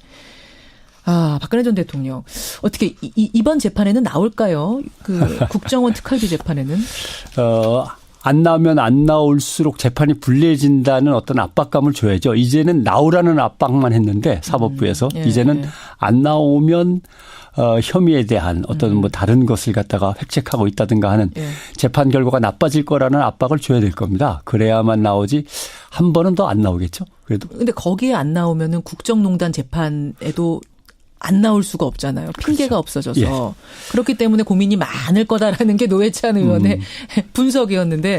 뭐 변호인단하고 아마 머리를 맞대고 또 상의를 해야겠죠. 그래요. 예. 그래요. 예. 기자 수첩 뭐 가지고 오셨습니까? 예. 2017년 아동학대 통계 자료가 어제 발표가 됐습니다. 오늘 아동에 대한 얘기 많이 하게 되네요. 아동학대 얘기입니까? 저는 이거 기다리고 있던 자료인데 왜 기다렸겠습니까? 어금니 아빠의 고준희 어린이 사건에 우리 사회가 아동들이 학대받고 희생당하는 것 때문에 맘 편할 날이 없었기 때문에 도대체 얼마나 변했나 기다리고 있었습니다. 사실은 지금 청와대에 청원이 올라간 게 또 하나 있는데요. 네. 경남 창원에서 6살 여자아이가 성폭행을 당했습니다. 제2의 조두순 사건 이렇게 그렇죠. 불리고 있는. 서명이 한 10만 명까지 지금 올라가 있다고 제가 들은 것 같습니다만.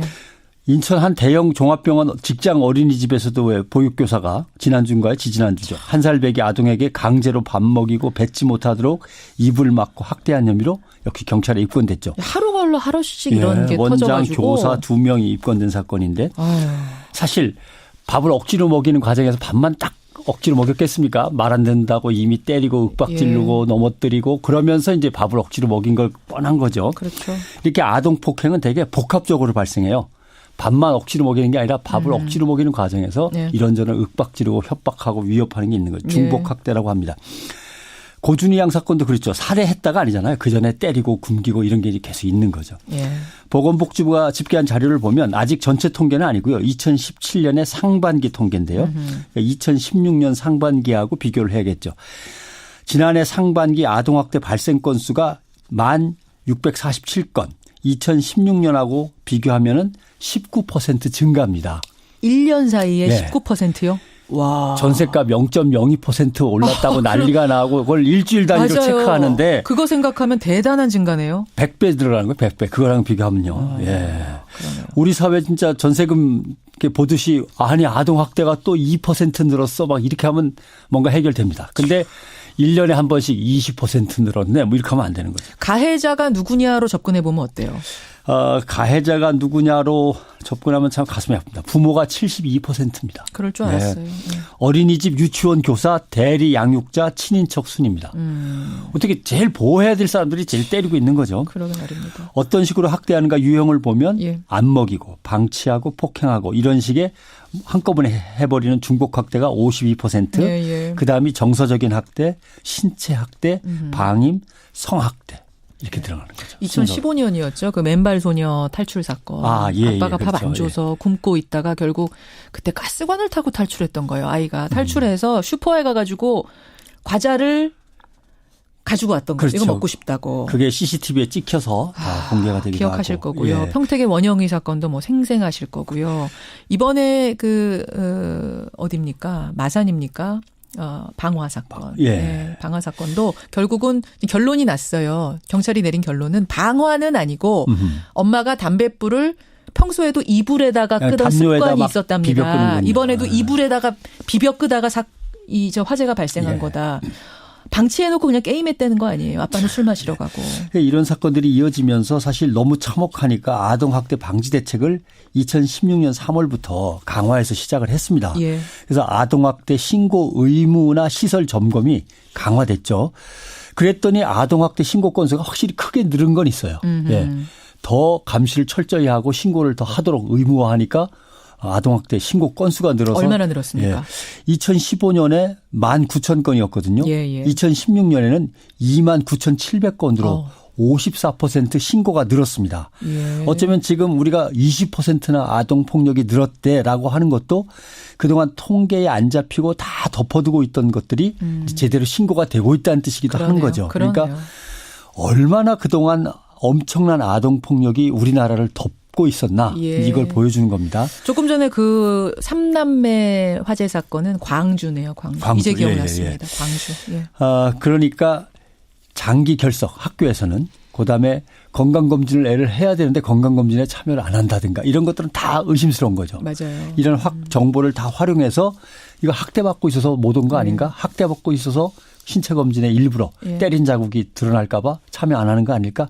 다 발굴할 책임이 학교와 어린이집, 보육시설 등에 다 이제 있는 겁니다. 그렇죠. 그래서 이렇게 해서 뭔가 의심스러운 아동은 읍면동 복지센터로 연계해서 이제 공무원이 찾아가야죠. 네. 그래서 위기에 놓인 아동을 조기에 발견해서 치유하거나 예방하는 시스템으로 빨리 가야 되는데 이게 아직 속도가 느린 거죠. 이러면서 아이 많이 낳아라. 아이고. 이런 캠페인 펼친다는 것 자체가 넌센스 아닌가요? 그렇죠. 2013년 통계입니다마는 아동종합실태조사를 보건복지부가 했을 때 OECD 국가 중에서 우리나라 아동의 삶의 질이 최하위였다는 거는 뭐 아마 기억을 하실 겁니다. 어렴풋이. 예. 그런데 삶의 질도 나쁜데 거기에 학대, 폭행, 살해까지 이걸 어떻게 풀어야 하나라고 하는 거고요. 또 하나 생각해 볼 거는 어금니 아빠 사건, 고준이 어린이 사건 잘 보면 그 부모들이 성장기에 문제가 있었어요. 물론 성장기에 부모들 문제가 있었으면 다 그렇게 된다는 건 아니지만 그렇죠. 그래도 2017년 2만 명에 이르는 아동폭력 피해자 중에 상당수는 다시 또 폭력 어른이 될 가능성이 농후하다. 이렇게 되는 거거든요. 그러니까 지금 악순환의 고리를 끊어야죠. 그렇죠. 그러니까 부모들도 이제는 인식을 해야 됩니다. 내가 애한테 요새 너무 야단치는 거 아닌가. 애만 보면 화가 나는데 하면 분노 조절 장애가 있는지 이건 심리치료 받아야 됩니다. 자기가. 내가 아이한테 화내고 있는 순간 반드시 떠올리세요. 나는 지금 괜찮은가? 내가 지금 이렇게 내가 하면서 뭔가 굉장한 스트레스 받고 있는 건 아닌가? 심리치료를 받아야 되고요. 그다음에 피해 어린이도 이제는 안 맞는데 이제는 굶지 않는데라고 하면 끝난 게 아닙니다. 그 아이가 갖고 있는 트라우마에 대해서 계속적으로 치유를 갖다 해서 몇 년이 되더라도 치유를 끝내지 않으면 그 아이의 삶의 질은 나아질 수 없는 거죠. 그래서 아동학대는 중추신경계나 정신장애, 정상생활을 어렵게 하는 후유증이 많다고 하니까요. 신경정신과나 상담실에서 지속적인 치유가 되도록 유도를 해야 되는데 이게 또 계층 격차가 가난한 아이나 가난한 집 가정에서는 이게 또 접근이 어렵습니다. 여유가 없죠. 이런 거 할. 이것까지 체계적인 시스템을 마련하는 게 지금 급선무로 돼 있는 거죠. 예, 지난주까지 참 고준희양 사건 때문에 많이들 마음 아파했는데요. 오늘 아동학대에 대한 통계 자료 변상욱대 기자가 분석해 주셨습니다. 수고하셨습니다. 고맙습니다.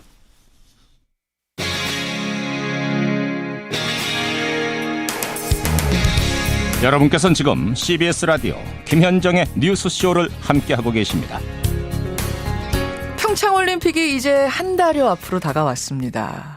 선수들 피땀 흘리는 거는 말할 것도 없고요. 흥행을 위해서 보이지 않는 곳에서 뛰는 분들도 참 많이 계십니다. 오늘 화제 인터뷰는 그분들 가운데 한 분을 만나보죠. 바로 2004 아테네 올림픽의 탁구 금메달리스트죠. 유승민 IOC 선수위원. 지금은 우리나라 유일의 IOC 위원으로 활약을 하고 있습니다. 지난달에요. 강원도 최문순 지사가 북측 인사들 만날 때, 중국 가서 만날 때 그때 유승민 선수위원도 동행했었다 그럽니다. 그 자리에서 북측 인사들하고 탁구 시합을 한 것이 분위기 바꾸는데 단단히 한몫을 했다는 이런 전언이 들려오는데요. 자, 확인하죠. 유승민 IOC 선수위원 연결해 보겠습니다. 유승민 의원님 안녕하세요. 네, 안녕하세요. 유승민입니다. 그러니까 중국에 가신 게 지난달이죠? 네, 12월에 다녀왔습니다. 아니, 어떻게 하다가 탁구를 치게 되셨어요? 네, 그게 사실은 저는 쿤밍에서 열린 남북한 유소년 축구대회에 다녀왔는데요. 예. 이제 제가 아무래도 탁구 선수 출신이다 보니까 그렇죠. 우리 쪽에서 이제 그런 제안을 좀 하신 것 같아요. 그러니까 이게 전혀 계획된 게 아니었던 거예요? 네, 계획된 건 아니고 사실 우리끼리는 그냥 친선으로 해서 비공개로 하자고 했는데 이제 언론에서 이제 어떻게 알았는지 나와가지고 네, 저도 좀 놀라셨어요? 네, 놀랐는데요. 네, 이미 나왔기 때문에. 그럼요. 좋은 일인데 결과가 또 좋으니까. 네, 말씀드릴 수 있는 것 같아요. 그래서 이제 아무 계획 없다가 한번 여기 탁구 선수 금메달리스트도 있고 또 북측 인사들이 워낙 탁구를 좋아해요. 북한 사람들이. 그러니까 친선 경기로 한번 해보자 이렇게 얘기가 된 거군요. 네, 아무래도 이제 탁구하면은 남북한 체육 교류의 상징적인 종목이잖아요. 상징이죠. 네, 91년 지바 단일팀 때도 세계를 제패했었고. 또 저도 사실 2011년도에 카트르에서 열린 피스앤 스포츠컵에서 북한의 이제 김혁봉 선수하고 한 조를 이뤄가지고 그래서 우승을 한 게 이제 IOC 위원 도전의 큰 계기가 됐던 거였거든요. 그렇죠. 네, 그래서 이번에도 굉장히 기쁜 마음으로 다녀오게 됐습니다. 그럼 복식을 했다고 제가 들었거든요. 네. 그쪽 북한 인사는 누가 대적했어요? 이제 북측에 이제 조금씩 이제 치셨고 저희는 저하고 저희 남북체육교류협회 김경성 이사장님하고 짝을 이뤘고. 네, 짝을 이뤘고 근데 김경성 이사장님께서 이제 실력이 좀 많이 안 좋으셔서 졌어요. 우리가 졌어요? 네, 저희가 그렇게 됐네요. 아니, 탁구 금메달리스트가 뛰었는데 졌어요? 제가 역대 복식한 거 중에 가장 힘든 경기였습니다. 재밌습니다. 그 시합을 한 뒤에 분위기가 아주 화기애애해졌다고 제가 들었어요. 네, 어색함도 없고, 거부감도 없고, 축구대회 관전하면서도 사실 서로 골 넣으면 축하해주고, 그렇죠. 또 멋있는 골 나오면 서로 감탄해주고. 그게 스포츠잖아요. 스포츠맨십이잖아요. 네, 그런 것들이 제가 이 체육인이라는 거에 다시 한번 좀 자부심을 느낄 수 있는 계기였던 것 같습니다. 이런 노력들이 어우러져서 지금 좋은 결실 문 앞에 왔습니다. 북한이 평창올림픽에 참가하고 사실 그렇게 되면 안보올림픽이 되는 거고 평화올림픽이 되는 거고 흥행에도 또 도움이 되는 거 여러모로 좋아요. 근데 이게 그냥 참가 정도가 아니라 혹시 올림픽 개막식에 함께 입장을 한다든지 요 정도까지도 갈 수 있을까요? 분위기가 어때요? 지금 분위기는 급물살을 타고 있는 것 같아요. 또 지금 평창올림픽이 한 달여 정도 남았는데 정부나 민간 외교단이나 아니면 체육인들이나 할 수 있는 노력을 하다 보면 분명히 좋은 결과를 맺을 수 있지 않을까 이렇게 생각을 하고 있습니다. 단일팀까지 아니지만 적어도 입장 같이 하는 거 이거는 사실은 마음 먹으면 금방 할 수 있는 거잖아요. 네, 사실 저희가 시드니 때 공동 입장을 통해서 전 세계 감동의 물결을 선사했지만 맞아요. 또 해외에서 공동 입장을 하는 거하고 또 우리나라에서 열리는 우리 우리나라 평창 올림픽에서 공동 입장을 하는 거는 아주 다르죠. 굉장히 큰 의미가 있다고 맞아요. 생각을 하거든요. 일단은 평창 참가를 좀 빠른 시일 내에 결론이 나야 될 것 같고요. 예. 그 이후에는 또 더 나아가서는 그런 것들도 우리가 좀 추진해야 되지 않나 이렇게 생각을 하고 있습니다. 그렇습니다. 유승민 IOC 선수위원. 분위기가 지금 확실히 좀 달아오르고 있어요. 어떻게 느끼세요? 좀 여기저기 많이 다니고 계실 텐데. 사실 해외에서는 정말 이 평창 올림픽에 대한 관심이 뜨겁습니다. 뜨겁고 일단은 이 우리나라의 작은 도시인 평창이 전 세계 다양한 국가의 사람들한테 입에 오르내리는 것 자체가 이미 관심이 뜨겁다고 저는 보여지고요. 그 평창 발음하기도 어려운데 외국인들이. 네, 그래서 평창 할 때마다 저도 순간 깜짝 놀라서 이렇게 뒤돌아보기도 하는데요. 그래요. 저는 점점 더더 뜨거워져서 이게 잘 어우러져서 역대 최고의 올림픽이 되지 않을까. 그렇게 돼야죠. 네, 이렇게 생각하고 있습니다. 준비하시면서 제일 강렬했던 기억이랄까요? 뭐 기억나는 거 있으세요? 매 순간이 강렬한 게 이 평창이라는 단어를 들을 때마다 사실 전율이 오르고 지난번에 이제 그리스 체화 행사 갔을 때 저는 진짜 그때가 가장 제 스포츠 인생에 강렬한 기억이 아니었나. 개최지 아니고서는 그런 올림픽 평화 체화 행사를 참여하기는 어렵거든요. 금메달 땄을 때보다 그때가 더 체화할 때가 더. 네, 더 뭔가가 금메달 땄을 때는 제 개인의 영광이었다고 하면은 그때는 정말 내가 나라를 대표해서 와서 이 체화 행사를 직접 볼 수 있겠구나. 그런 정도 느낌. 이런 생각이 들고 또 그 자리에서 IOC 위원장께서 이제 마지막 이제 인사말 하시고 한국에서 만나요라는 단어를 한국말로 연습을 하시더라고요. 네, 그것도 제가 저를 또 부르셔서 제가 또 그 발음 또 도와드렸고. 코치해 주셨어요? 이렇게 한국에서 만나요? 네, 이렇게 한국에서 만나요. 이거를 또 체크해드렸고 그런 걸 봤을 때는 진짜 우리나라 이 평창이 이미 알려지고 우리나라의 그 한글 또 그런 문화들이 점점 더 세계 속으로 함께하고 있구나라는 생각이 들었습니다. 진짜 뿌듯하셨겠어요. 그러니까 가는 곳마다 평창 한다 그러셨는데 이신바예바 선수 지금은 IOC 선수위원이죠.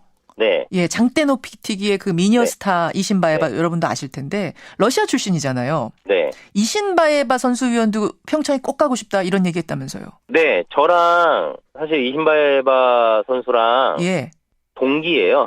IOC 동기? 네, 왜냐면 같이 그렇구나. 선거를 해서 같이 이제 같은 연대에 들어갔기 때문에 임기도 같아요. 끝나는 날도 같은데. 친하시겠네요. 네, 그래서 좀 가깝고 이신바예바 선수가 그 둘째 아기를 가졌어요. 지금 임신한 상태예요? 네. 그래서 평창에 올 수 있을지 없을지는 좀 더 제가 파악을 해봐야 될 것 같고요. 그렇군요. 아쉽네요. 네. 근데 어쨌든 그래도 축하하고. 아마 올 수 있지 않을까 저는 이제 그렇게 생각을 하고 있습니다. 그래요. 아니 제가 이신바예바 선수위원 얘기 들으면서 러시아 출신이잖아요. 이신바예바가. 러시아 생각이 또 들더라고요. 국가 이름 걸고는 지금 출전 못하는 상태가 됐는데 러시아. 개인 자격으로는 얼마나 올까. 세계 최고 선수들이 워낙 러시아에 많기 때문에 이게 올림픽 흥행에도 영향이 있지 않습니까? 어때요 분위기가? 사실 뭐 국가만 안 달았지 어떤 경기력이라든가 이런 거에 있어서는 충분히 좋은 경기를 어떤 페널티도 없는 거잖아요. 네, 전 세계 팬들한테 보여주지 않을까 이렇게 생각을 하고 있고요. 최고의 기량을 볼 수 있지 않을까 이렇게 생각을 하고 있습니다. 그건 이제 우리 기대는 그렇고 실제로 분위기도 개인 선수 자격으로 OAR 달고 많이 올 것 같은 분위기입니까?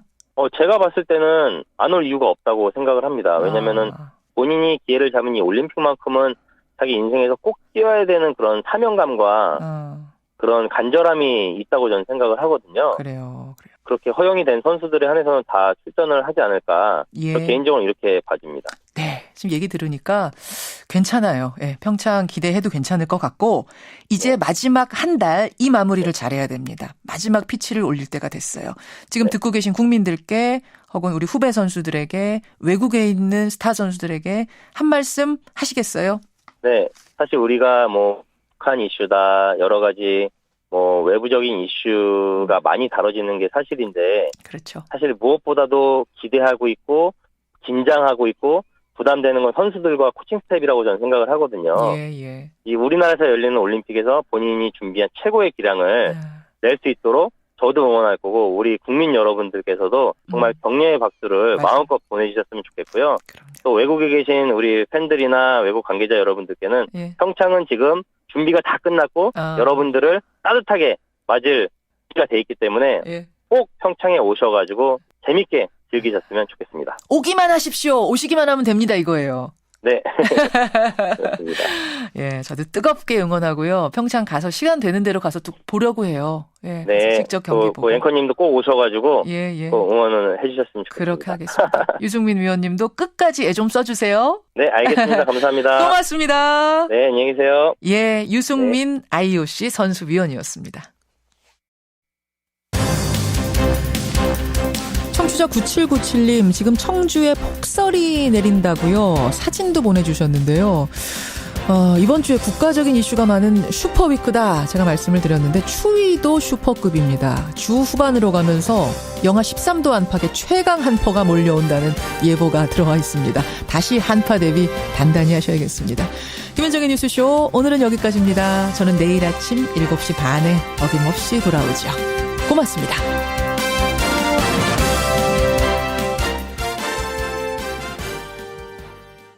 치면 자동으로 뭐가 나오는 게 막 있던데. 김성환 이렇게 뜨겠죠. 김성환도 뜨고 뭐 여러 사람 그렇죠. 뜹니다. 뉴스쇼, 예. 뭐 행간 이런 그렇죠. 것도 뜨고. 그렇죠. 나이 뭐 이런 것도 뜨고 막 그렇죠. 뜨더라고요. 그걸 누가 인위적으로 조작하는 게 아니라 예. 자동으로 이른바 컴퓨터 프로그램 알고리즘이라고 하는 것 때문에 자동으로 뜨는 거거든요. 그렇죠. 거기에 개입을 해서 검색어 일부를 삭제를 했다는 얘기입니다. 그러니까 대표적인 사례 하나만 말씀드리면 예. 국정농단 사태가 한창일 무렵에 최순실이라는 검색어를 치면 쓰레기와 미친이라고 하는 단어가 다시 연관 검색어로 자동으로 떴어요. 최순실 쓰레기, 예. 최순실 뭐 미친 이런 식으로. 네, 뭐 이런 식으로.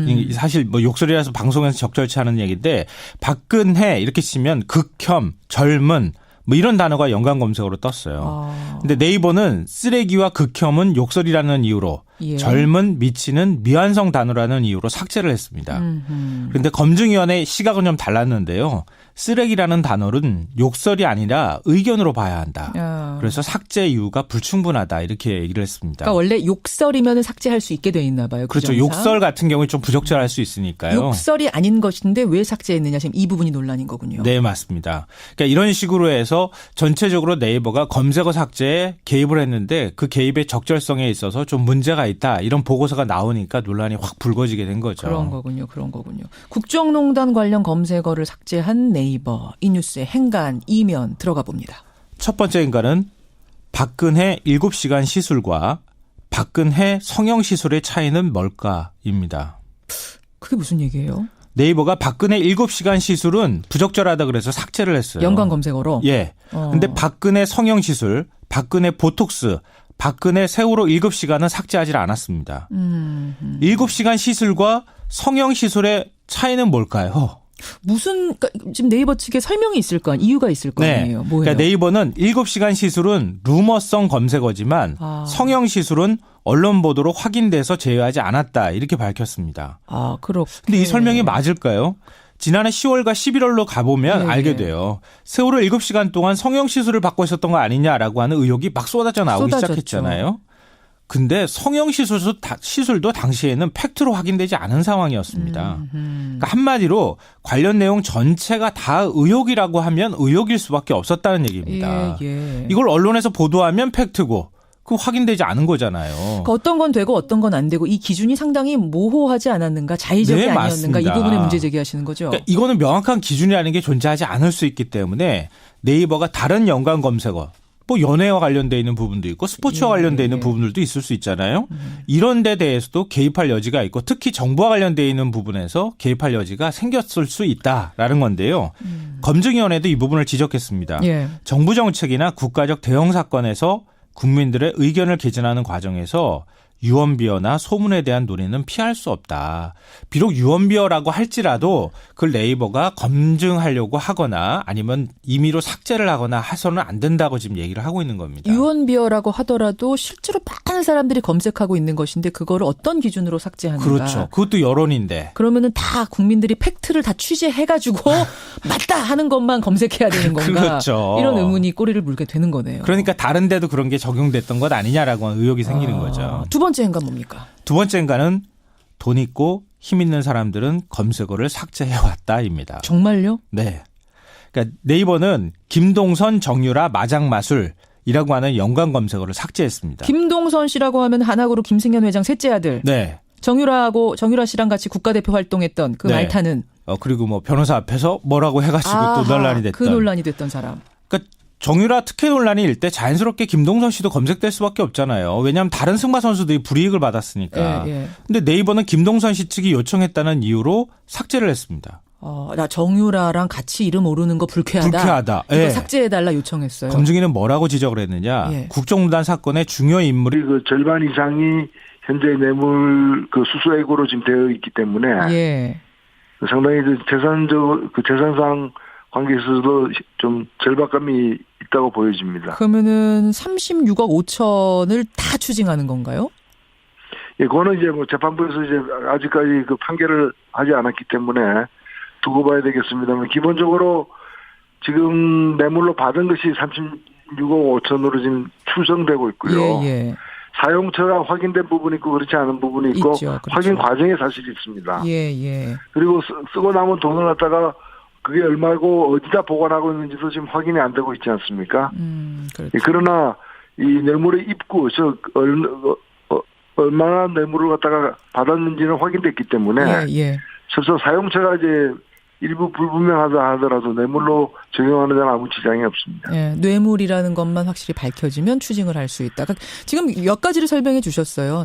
정치적 희생양, 정치 보복이라는 프레임을 지키기 위해서라도 적극적으로 방어를 해야 되고 또 한 가지는 형량에 대한 부분, 또 한 가지는 경제적인 부분까지 다 합쳐서 이번에는 막아야겠다. 내가 나서야겠다. 이 생각을 한 것이다. 사용처 얘기가 나왔으니 말입니다만 36억 5천만 원 가운데 16억 5천만 원은 이재만 전 비서관이 맡아서 관리를 해왔던 겁니다. 의상실 운영비, 기치료비, 주사비.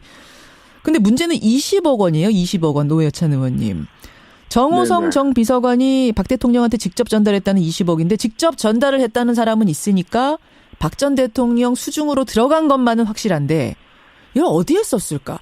이게 현금이라서 이걸 밝혀낼 수 있을까 모르겠어요.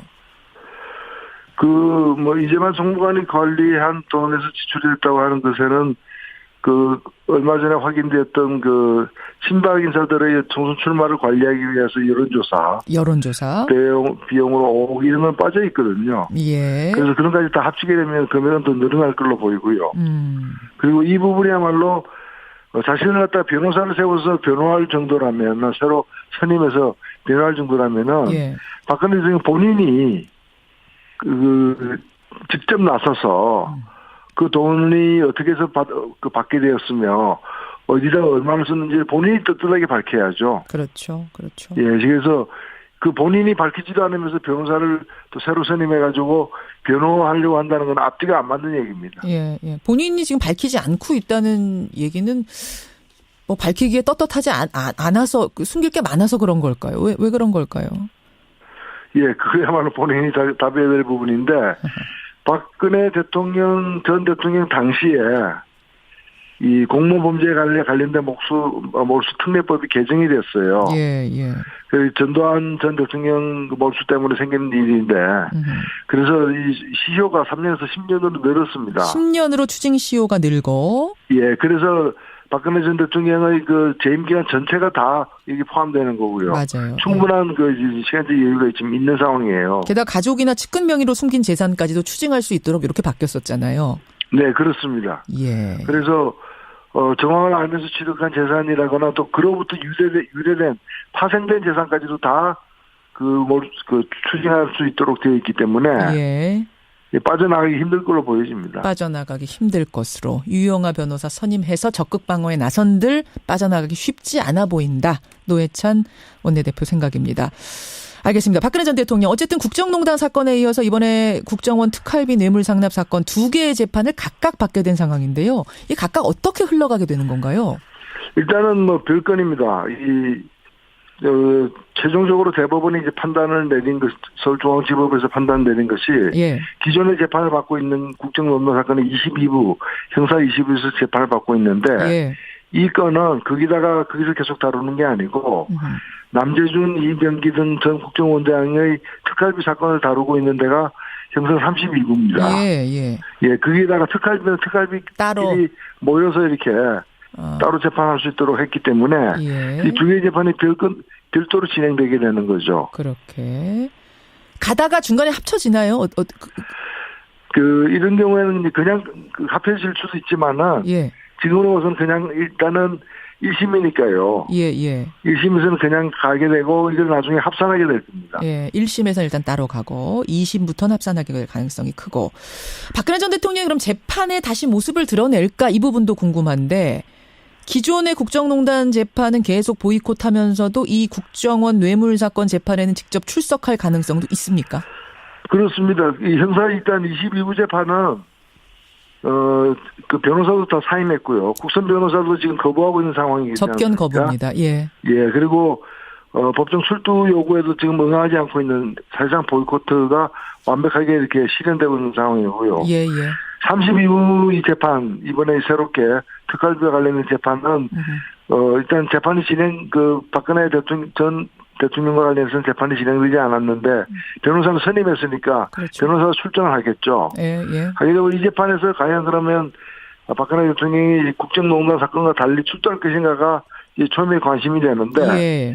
논리적인 그 차원에서 보자면은, 변호사까지 선임해가 방어하려고 해서 본인이 직접 나서서 아니라고 얘기를 해야 되는 건데 예. 그렇지 않다면 스스로 이제 모순에 빠지는 상황이 되고 또 그 22부 재판은 몸이 안 좋아서 지금 나갈 수 없다라고 얘기를 했는데 명분이 그거였죠. 네, 그렇습니다. 그런데 이 32부 재판에는 또 뭐 아픈 몸에도 불구하고 나온다는 게 앞뒤가 안 맞는 거죠. 스스로 지금 굉장히 사실은 자충수를 계속 두고 있는 상황입니다. 굉장히 고민이 많겠네요. 지금 이걸 어떻게 해야 되나. 네. 예, 예. 자충수를 둔 것이다. 나을 것 같으세요? 어떻게 보세요? 개인적으로는. 여기도 이제 변호환하고 본인은 이제 아프다는 이유를 이 재판에서는 아프고 저 재판에서는 안 아프고 이럴 수는 없는 거 아닙니까? 그러니까요. 예, 참 딱한 처지가 된 겁니다. 스스로 그 땅을 파고 있다 저는 그렇게 생각합니다. 아이고, 알겠습니다. 예, 이 사건 어떻게 흘러가는 것인가? 왜 유영하 변호사만 선임했나? 많은 분들이 궁금해하셨는데 오늘 노회찬 원내대표가 명쾌하게 설명해 주셨네요. 고맙습니다. 네, 감사합니다. 예, 정의당 노회찬 원내대표였습니다.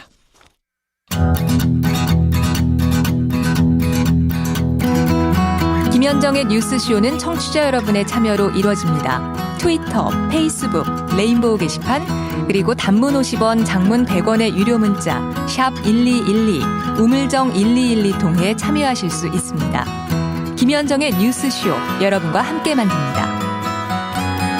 김성환의 행간 시사평론가 김성환 씨 나오셨습니다. 어서 오십시오. 네, 안녕하세요. 박근혜 전 대통령이 상당히 곤란해졌다. 지금 스스로 땅을 파고 있다. 노회찬 원내대표는 그런 얘기까지 하시네요. 아, 그렇죠. 왜냐하면 박근혜 전 대통령을 지지하는 이른바 태극기 집회분들이 가장 많이 주장하고 그랬던 게 뭐였습니까? 정치적 희생양, 보복. 그리고 박 전 대통령은 단돈 1원도 받은 적이 그렇죠. 없다. 네. 그 돈은 다 최순실한테 간 거야. 지금까지는 이거였던 거거든요. 그거였는데 박 전 대통령이 돈을 받았다고 하는 거니까 그렇죠. 그 모든 논리가 다 한꺼번에 무너지는 거죠. 예, 예. 그래서 특활비가 이게 중요했던 거군요. 이 사건 어떻게 흘러가는지 여러분 제가 계속 잘 전해드리겠습니다. 행간에서 뭐 가지고 오셨어요? 아, 포털 얘기를 좀 해봐야 될 것 같은데요. 포털 사이트요? 예, 지난 주말 포털 사이트 네이버의 검색어 삭제가 뜨거운 논란거리였습니다. 그렇더라고요. 한국인터넷자율정책기구 검증위원회가 노출 제외 검색어 검증 보고서를 공개를 했는데요. 예, 예. 이 네이버가 2016년 10월과 11월 연관 검색어 약 15,000건과 자동 완성 검색어 23,000건을 삭제했다는 사실이 확인됐습니다. 특히 최순실 국정농단 관련 검색어를 다수 삭제한 사실이 드러나 논란이 일고 있는데요. 이 네이버 검색어 삭제 논란, 이 뉴스의 행간을 좀 살펴볼까 합니다. 오늘 오랜만에 최순실 씨 이름이 자주 나오네요. 예. 행간에서 또 나왔어요. 우선 연관 검색어, 자동 완성 검색어 이거는 이미 프로그램화가 돼가지고 자동으로 뜨는 거 아니에요? 네, 맞습니다. 예를 들어서 김현정 이렇게. 김현정의 뉴스 쇼.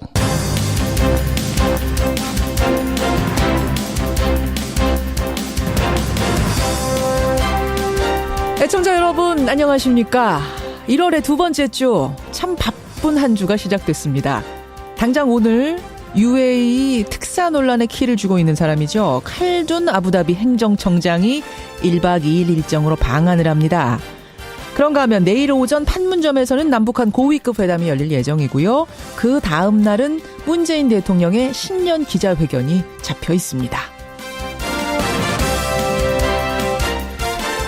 그런가 하면 이번 주 박근혜 전 대통령 재판에는 우리나라의 네로라 하는 재벌들이 줄줄이 불려 나옵니다. 당장 오늘은 CJ그룹의 송경식 회장 차례입니다. 지난 국정농단 청문회에서 대통령이 달라는데 별 도리가 없었다 이렇게 말을 했던 재벌들. 과연 이 질긴 정경유착의 고리를 깰 수 있을까요? 이래저래 이번 주는 전직 대통령과 현직 대통령 두 사람 모두에게 슈퍼위크가 될 것 같습니다. 저희도 부지런히 꼼꼼히 전할 것을 약속드리면서 월요일 아침 김현정의 뉴스쇼 출발합니다.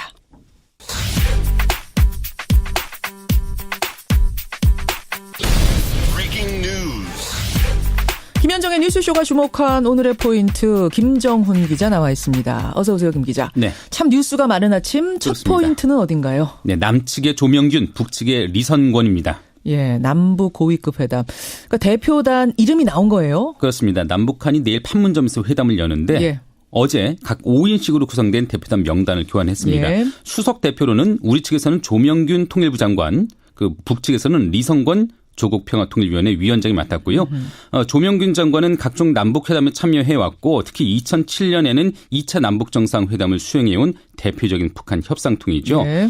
리성권 위원장 역시 우리에게도 잘 알려진 협상통으로 꼽히는데 두 사람이 회담장에서 직접 얼굴을 맞대는 건 이번이 처음이라고 하네요. 그래요.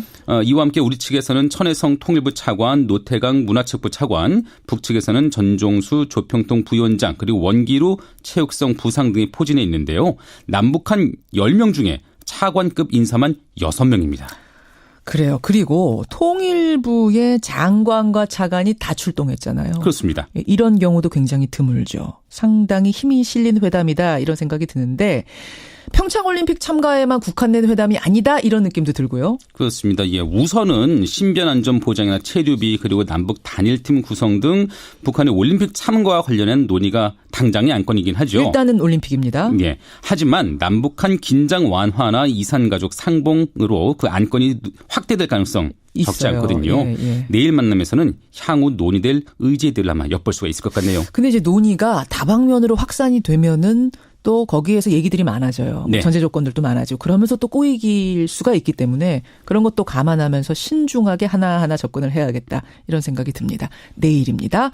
다음 포인트 뭔가요? 네, 미스테리의 열쇠 칼둔의 방한입니다. 네, 제가 앞서도 말씀드렸죠. UAE 아랍에미리트의 칼둔 행정청장 오늘 한국에 옵니다. 네. 근데 정상급이 아닌 중동 인사의 방안에 이렇게 관심이 집중된 적이 있었던가 싶네요. 그러게요. 임종석 대통령 비서실장의 UAE 방문 의혹을 풀어줄 것으로 기대를 모으고 있기 때문이죠. 예, 예. 오늘 1박 2일 일정으로 방한하는데 칼둔 청장은 UAE 왕세자의 최측근이고요. 임 실장의 왕세제 예방 때 자리를 함께했던 인물입니다. 그러니까 임종석 실장 특사 방문 후에 논란이 이어졌는데 네. 그에 대해서 청와대는 칼둔 행정청장이 방한하기만 하면 진상이 가려질 것이다 이렇게 언급을 해왔거든요. 그동안 탈원전 정책에 따른 외교 갈등이다 아니면 뭐 지난 정부 군사 협정을 둘러싸고 이견이 있었다 이런저런 말들이 많았는데요. 그렇죠. 그 의혹들 두고 칼둔 청장의 입에 정치권의 관심이 모아지고 있습니다. 예, 논란이 어떻게 종식이 될지 오늘 한번 지켜보겠습니다. 마지막 포인트 가죠. 네, 인천 여고생 집단 폭행 논란이네요. 사실은 부산의 그 온몸이 피투성이가 됐던 여중생 폭행 사건 그 장면이 저는 아직도 생생한데 이번에 네. 인천이에요? 그렇습니다. 이번에 인천이고요. 여중생이 아닌 여고생입니다. SNS상에 안면이 심하게 붓고 곳곳이 멍이 든 한 여학생의 사진이 올라서 네티즌들이 공분을 했거든요. 예. 경찰 조사 결과 한 여고생이 인천 남동구 거리에서 또래 여학생 그리고 20대 남성 등으로부터 6시간 동안 집단 폭행을 당했다고 하고요. 또 성매매를 강요당했다는 그런 논란까지 있습니다. 성매매까지 강요당했다? 네, 그런 논란이 있네요. 폭행당한 상태에서? 네. 경찰이 지금 가해자들을 모두 파악한 상태라고까지는 저희가 파악을 했습니다. 이 사건은 조금 더 저희가 취재를 해보죠. 여기까지 김정훈 기자 수고하셨습니다. 네. 국가정보원 특수활동비 뇌물사건 재판은 이제 곧 시작됩니다. 박 전 대통령은 이 사건 재판 변호인으로 유영하 변호사를 선임했습니다. 박근혜 대통령의 변호를 맡은 유영하 변호사입니다. 공정한 수사와 재판을 받을 권리는 대통령에도 당연히 존중되어야 합니다. 예, 박근혜 전 대통령이요. 호위무사로 불리는 유영하 변호사를 다시 불러들였습니다. 여러분 잘 아시다시피 박 전 대통령은 지난해 10월에 구속기간 연장에 반발하면서 사선 변호인단 다 사퇴시켰죠. 이후에 국선 변호인단이 꾸려졌지만 단 한 번도 접견조차 해주지 않았습니다. 사실상 재판을 보이콧해온 거죠. 그런데 지난주 국정원으로부터 36억 5천만 원의 뇌물 받은 혐의로 추가 기소가 되자 곧바로 유영아 변호사를 변호인으로 선임한 겁니다. 이걸 어떻게 바라봐야 될까요? 어떻게 해석해야 될까요? 정의당 노회찬 원내대표 오늘 첫 순서로 만납니다. 노 원내대표님 안녕하세요. 네, 안녕하십니까. 그러니까 이미 국정농단 혐의 22가지로 기소돼서 재판을 받고 있는 거잖아요? 네, 그렇습니다. 예, 근데 국정원으로부터 특활비 받았다는 혐의는 이번에 따로 기소가 된 거예요. 예, 그렇습니다. 별건이죠. 예, 별건으로. 근데 그동안 국정농단 사건의 재판은 일절 거부해오던 박 전 대통령이 왜 이 국정원 특활비 사건에 대해선 적극적인 방어로 돌아선 걸까? 이거 어떻게 보세요? 네, 국정농단 사건에 대해서는 일체 혐의를 부인하고 정치 보복에 불과하다. 예. 자신은 정치적 희생양이다라고 얘기를 했고요. 그렇죠. 국정농단 사건에도 뇌물죄가 적용됐습니다. 예. 그러나 이 뇌물죄는 더 구체적으로 제3자 뇌물죄로서 자신이 그 돈을 직접 받지는 않았다. 사고는 최순실이 치고 내가 뒤집어 쓰고 있다. 이렇게 그 변명을 해왔거든요. 돈의 종착지는 내가 아니라 최순실이다. 이걸 네, 계속 강조했잖아요. 근데 이번 건 같은 경우에는 본인이 직접 받겠다고 얘기를 했고 본인이 직접 받았고 본인을 위해서 사용한 것이 거의 확인되고 있기 때문에 예. 정치적 희생양이라고 이제까지 변호해 왔는데 불구하고 국정농단에서는 정치적 희생양이다 얘기했는데 이번 사건에서는 사익을 추구한 파렴치범으로 이렇게 되는 거죠. 그렇죠. 예, 그에 따라서 좀 강력히 그 자신을 변호해야 되겠다. 아하. 이렇게 생각을 한 것 같습니다. 국정원 특활비는 돈의 종착지가 본인이에요, 박 전 대통령. 의상비 확인되고 있습니다. 그렇죠. 주사비, 기치료비 이런 것에 썼다는 게 확인이 되고 나니까 이거 방어 못하면 나 정치 보복 당하고 있다. 나는 정치적 희생양이다. 이 프레임 자체가 깨져버리게 되는 거군요. 그렇습니다. 바로 그 점이 핵심이죠. 이것을 나는 적극적으로 방어하겠다라는 자세로 유영아 변호사 선임. 그게 이제 한 가지 이유일 테고 또 한 가지는 실질적인 부분인데 특정원 특활비 혐의가 추가로 만약 인정이 된다 그러면 형량도 상당히 무거워진다면서요. 그렇습니다. 이게 특히나 이제 국가 재산을 갖다가 이렇게 쓴 것이기 때문에 훨씬 더 형량이 무거워지고 또 추징까지 되게 돼 있어요. 추징까지? 네, 여기서 이제 뇌물로 받은 금액만큼은 또 추징하게 돼 있는데, 그렇게 되면 지금 이제 본인의 그 드러난 신고된 공식 재산은 삼성동 주택을 최근에 매각한 그 재산인데 68억. 예. 그것의